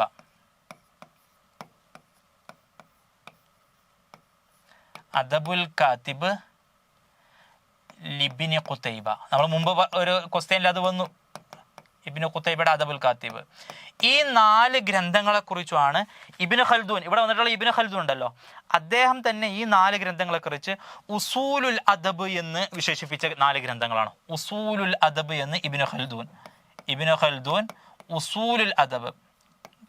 അദ്ദേഹം പറയുന്നത് സമിഅന മിൻ മശായിഖിന, നമ്മുടെ ഗുരുവര്യരിൽ നിന്ന് നമ്മൾ മനസ്സിലാക്കിയിട്ടുള്ള ഒരു കാര്യം, അന്ന ഉസൂല ഹാദൽ ഫന്നി, ഈ ഫന്ന് എന്ന് ഉദ്ദേശിക്കുന്നത് ഉസൂലുൽ അദബ്, അദബ് സാഹിത്യത്തിൻ്റെ മേഖലയിലെ അടിസ്ഥാനമായിട്ടുള്ള 4 ഗ്രന്ഥങ്ങൾ, മുബറദിൻ്റെ കാമിലും ജാഹിദിൻ്റെ ബയാനത്ത് ബീനും പിന്നെ അമാലിൽ ഇൽഖാലിയും പിന്നെ അദബുൽ കാത്തിബ് ലിബ്നു ഖുതൈബ, ഈ 4 ഗ്രന്ഥങ്ങളാണെന്നാണ് ഇദ്ദേഹം ഇബ്നു ഖൽദൂൻ വിശേഷിപ്പിക്കുന്നത്. ഓക്കെ, ചോദ്യം ഉണ്ടായിരുന്നത് അഗാനിയെ കുറിച്ചായിരുന്നു, ലിൽ അസ്ഫഹാനി, അബുൽ ഫറജ് അൽ അസ്ഫഹാനി. അടുത്ത ചോദ്യം 60ാമത്തെ ചോദ്യമാണ്, ക്വസ്റ്റ്യൻ നമ്പർ 60. റത്തിബ് കുത്താബ് അൽ മസാദിർ അറബിയ അൽ മദ്കൂരിൻ അദ്നാഹു ഹസ്ബ തർതീബി വിലാദത്തിഹിം. ജനനം അടിസ്ഥാനപ്പെടുത്തിയിട്ട് താഴെയുള്ള ഈ ഗ്രന്ഥകാരന്മാരെ പ്രധാനപ്പെട്ട ഗ്രന്ഥകാരന്മാർ. മസാദിറുൽ അറബിയ, നമുക്കൊരു യൂണിറ്റ് ഉണ്ടായിരുന്നു, അറബിയിലെ പ്രധാനപ്പെട്ട ഗ്രന്ഥങ്ങൾ, മസാദിർ, റഫറൻസ് ഗ്രന്ഥങ്ങൾ. അപ്പോൾ ആ റഫറൻസ് ഗ്രന്ഥങ്ങളെ എഴുത്തുകാരെ ക്രമീകരിക്കാനാണ്. ഈ എഴുത്തുകാരിലുള്ളത് കൂടുതലും നമ്മൾ നേരത്തെ ഇബ്നു ഖൽദൂൻ പറഞ്ഞിട്ടുള്ള മുബറദ് ഉണ്ട്, പിന്നെ അബു അലി അൽ ഖാലി ഉണ്ട്, പിന്നെ അബുൽ ഫറജ് അൽ അസ്ഫഹാനി ദീവാനുൽ അറബ് എന്ന് ഇബ്നു ഖൽദൂൻ പറഞ്ഞ ആളാണ്, പിന്നെ ഇബ്നു അബ്ദുർ റബ്ബ് അന്ദുലുസിലുള്ള മറ്റൊരു എഴുത്തുകാരനാണ്. അപ്പോൾ ഇവരുടെ ക്രമത്തിൽ ചേർക്കാൻ വേണ്ടിയിട്ടാണ് ചോദ്യം വന്നിട്ടുള്ളത്. ഓക്കെ, നമുക്ക് പരിശോധിക്കാം ആദ്യം ഓരോരുത്തരെയും. ഇബ്നു അബ്ദുർ റബ്ബയെ കുറിച്ച് പറയുമ്പോൾ അദ്ദേഹം അന്ദുലുസിലാണ്. ഇബ്നു അബ്ദുർ റബ്ബ അദ്ദേഹം മുവശഹാത്തിൻ്റെ റായിദാണെന്ന് നമ്മൾ നേരത്തെ പറഞ്ഞു. അൽ അന്ദുലുസ്, അദ്ദേഹത്തിൻ്റെ മാസ്റ്റർ പീസ് ഗ്രന്ഥമാണ് അൽ ഇഖ്ദുൽ ഫരീദ്. അൽ അന്ദുലുസ്, അൽ മുവശഹാത്ത്. അൽ ഇഖ്ദുൽ ഫരീദിനെ കുറിച്ച് നമുക്ക് വേറൊരു ക്വസ്റ്റ്യൻ വരുന്നുണ്ട്, നമുക്ക് അവിടെ ഡീറ്റെയിൽഡ് ആയിട്ട് വിശദീകരിക്കാം. അദ്ദേഹത്തിൻ്റെ ഗ്രന്ഥത്തിൻ്റെ പേര് അൽ ഇഖ്ദുൽ ഫരീദ്. ഈ ഇഖ്ദുൽ ഫരീദിൽ ഓരോ ചാപ്റ്ററിനും അദ്ദേഹം ഓരോ മുത്തിൻ്റെ പേരാണ് നൽകിയിട്ടുള്ളത്. ഇഖ്ദ് പറഞ്ഞാൽ മാല എന്നാണ് അതിന് വിശേഷിപ്പിക്കുക. പിന്നെ അദ്ദേഹം ഇബ്നു അബ്ദുർ റബ്ബ് ആദ്യകാലത്തൊക്കെ ധാരാളം ഗസലുകളും പിന്നെ സ്ത്രീ വർണ്ണനകളൊക്കെ ആയിട്ട് നടന്നായിരുന്നു.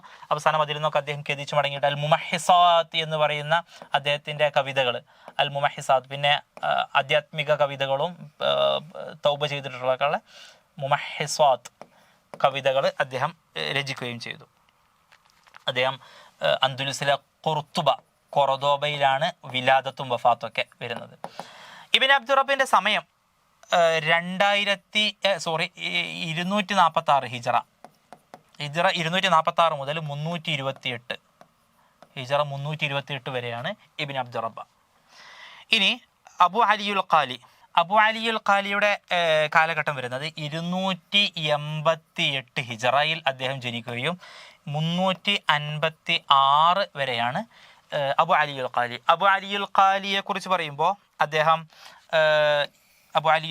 അദ്ദേഹവും സ്പെയിൻകാരൻ തന്നെയായിരുന്നു. സ്പെയിനിലാണ് അദ്ദേഹം വഫാത്താവുന്നത്. അബു അലിയുൽ ഖാലി സ്പെയിനിലെ കുർത്തുബയിലാണ് അദ്ദേഹം. പിന്നെ അദ്ദേഹം അൽ അമാലി എന്നതാണ് അദ്ദേഹത്തിൻ്റെ മാസ്റ്റർ പീസ് ഗ്രന്ഥം. അൽ അമാലി എന്ന് പറഞ്ഞിട്ടുണ്ടെങ്കിൽ ചൊല്ലിക്കൊടുത്തത് എന്നാണ്. എന്ന് വെച്ചിട്ടുണ്ടെങ്കിൽ ഒരു അധ്യാപകൻ ശിഷ്യന്മാർക്ക് ചൊല്ലിക്കൊടുക്കുന്ന അത് ശിഷ്യന്മാരിങ്ങനെ മൊഴിമുത്തുകളായി എഴുതി വെക്കുന്നതിനെയാണ് അമാലി. അംല അലയ്യ ഷെയ്ഖ്, എൻ്റെ ഷെയ്ഖ് എനിക്ക് ഓതി തന്നു. അങ്ങനെ അമാലി എന്ന് പറയുന്നത് ഇദ്ദേഹം അവിടെ വ്യാഴാഴ്ചകളിൽ കുർത്തുബയിലെ പ്രധാനപ്പെട്ട അവിടുത്തെ സ്ഥലത്ത് അവിടെ വെച്ച് അദ്ദേഹം ലെക്ചറുകൾ നടത്താറുണ്ടായിരുന്നു. അതാണ് അൽ അമാലി. അദ്ദേഹത്തിൻ്റെ മുഹാളറാത്ത് യൗമുൽ ഖമീസ്, മുഹാളറാത്ത് അൽ ഖമീസ്, വ്യാഴാഴ്ച ദിവസങ്ങളിൽ അദ്ദേഹം നടത്താറുണ്ടായിരുന്ന മുഹാളറത്തുകൾ അദ്ദേഹത്തിൻ്റെ ശിഷ്യന്മാർ ക്രോഡീകരിച്ചതാണ്. അൽ അമാലി ലി അബു അലിയുൽ ഖാലി 288 മുതൽ 356. അബുൽ ഫറജ് അൽ ഇസ്ഫഹാനിയെ കുറിച്ച് പറയുമ്പോൾ അദ്ദേഹവും 386 തന്നെയാണ് വഫാത്ത്. അബു ഫറജ് അൽ ഇസ്ഫഹാനി നമ്മൾ വിലാദത്ത് അടിസ്ഥാനപ്പെടുത്തിയിട്ടാണ് ചോദിച്ചിട്ടുണ്ടായിരുന്നത്. അദ്ദേഹം 284 ജനിച്ചിട്ടുണ്ട്. അദ്ദേഹത്തെക്കാൾ 4 വയസ്സ് കൂടുതലുണ്ട് അബുൽ ഫറജ് അസ്ഫഹാനി. അബുൽ ഫറജ് അസ്ഫഹാനെ കുറിച്ചാണ് നമ്മൾ തൊട്ട് മുമ്പ് നേരത്തെ പറഞ്ഞു വെച്ചത്. അദ്ദേഹത്തിൻ്റെ കിതാബുൽ അഗാനിയെ കുറിച്ച് പറഞ്ഞു വെച്ചു. പിന്നെ മുബറദിനെ കുറിച്ച് പറയുമ്പോൾ മുബറദിൻ്റെ അൽ കാമിൽ, അദ്ദേഹത്തിൻ്റെ 210 അദ്ദേഹം ജനിക്കുന്നത്. ഹിജറ 210 ജനിക്കുന്നു. വഫാത്താക്കുന്നത് 285 മുബറദ് വഫാത്താക്കുന്നത്. ഓക്കെ, അദ്ദേഹത്തിൻ്റെ അൽ കാമിൽ ഫിൽ ലുഗത്തി വൽ അദബ് മാസ്റ്റർ പീസ് ഗ്രന്ഥമാണ്. അൽ കാമിൽ ഫിൽ ലുഗത്തി വൽ അദബ്. പിന്നെ ഈ കാമിൽ എന്നുള്ളതിനെ കുറിച്ച് പറയുന്നത് ഖാദിൽ ഫാദിൽ എന്നിട്ടുള്ള എഴുത്തുകാരൻ പറയുന്നുണ്ടല്ലോ. അദ്ദേഹം പറയുന്നത് ത്വലഅതുഹു 70 മറൻ, 70 പ്രാവശ്യം ഞാൻ അതിനെ മുത്താല ചെയ്തിട്ടുണ്ട്. വകുല്ല മറത്തിൻ അസ്ദാദ് മിൻഹു ഫായിദ, ഓരോ പ്രാവശ്യം അതിൽ നിന്ന് എനിക്ക് ഓരോ പുതിയ വിവരണങ്ങൾ അതിൽ ലഭിക്കുന്നുണ്ട്. അൽ ഖാദിൽ ഫാദിൽ, ഖാദിൽ ഫാദിൽ ഇതിൽ പറയുന്നുണ്ട് ത്വലഅതുഹു 70 മറ, ഞാനിത് 70 പ്രാവശ്യം ഞാൻ മുത്താല ചെയ്തു.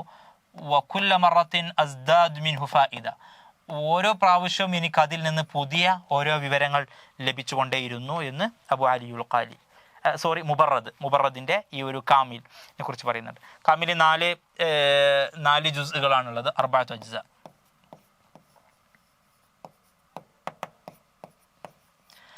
ചോദ്യം ഉണ്ടായിരുന്നത് റത്തിബ് ഹസ്ബ തർത്തിബ് വിലാദത്തിഹിം, ഇവരെ ജനനം അടിസ്ഥാനപ്പെടുത്തിയിട്ട് ക്രമീകരിക്കാനാണ്.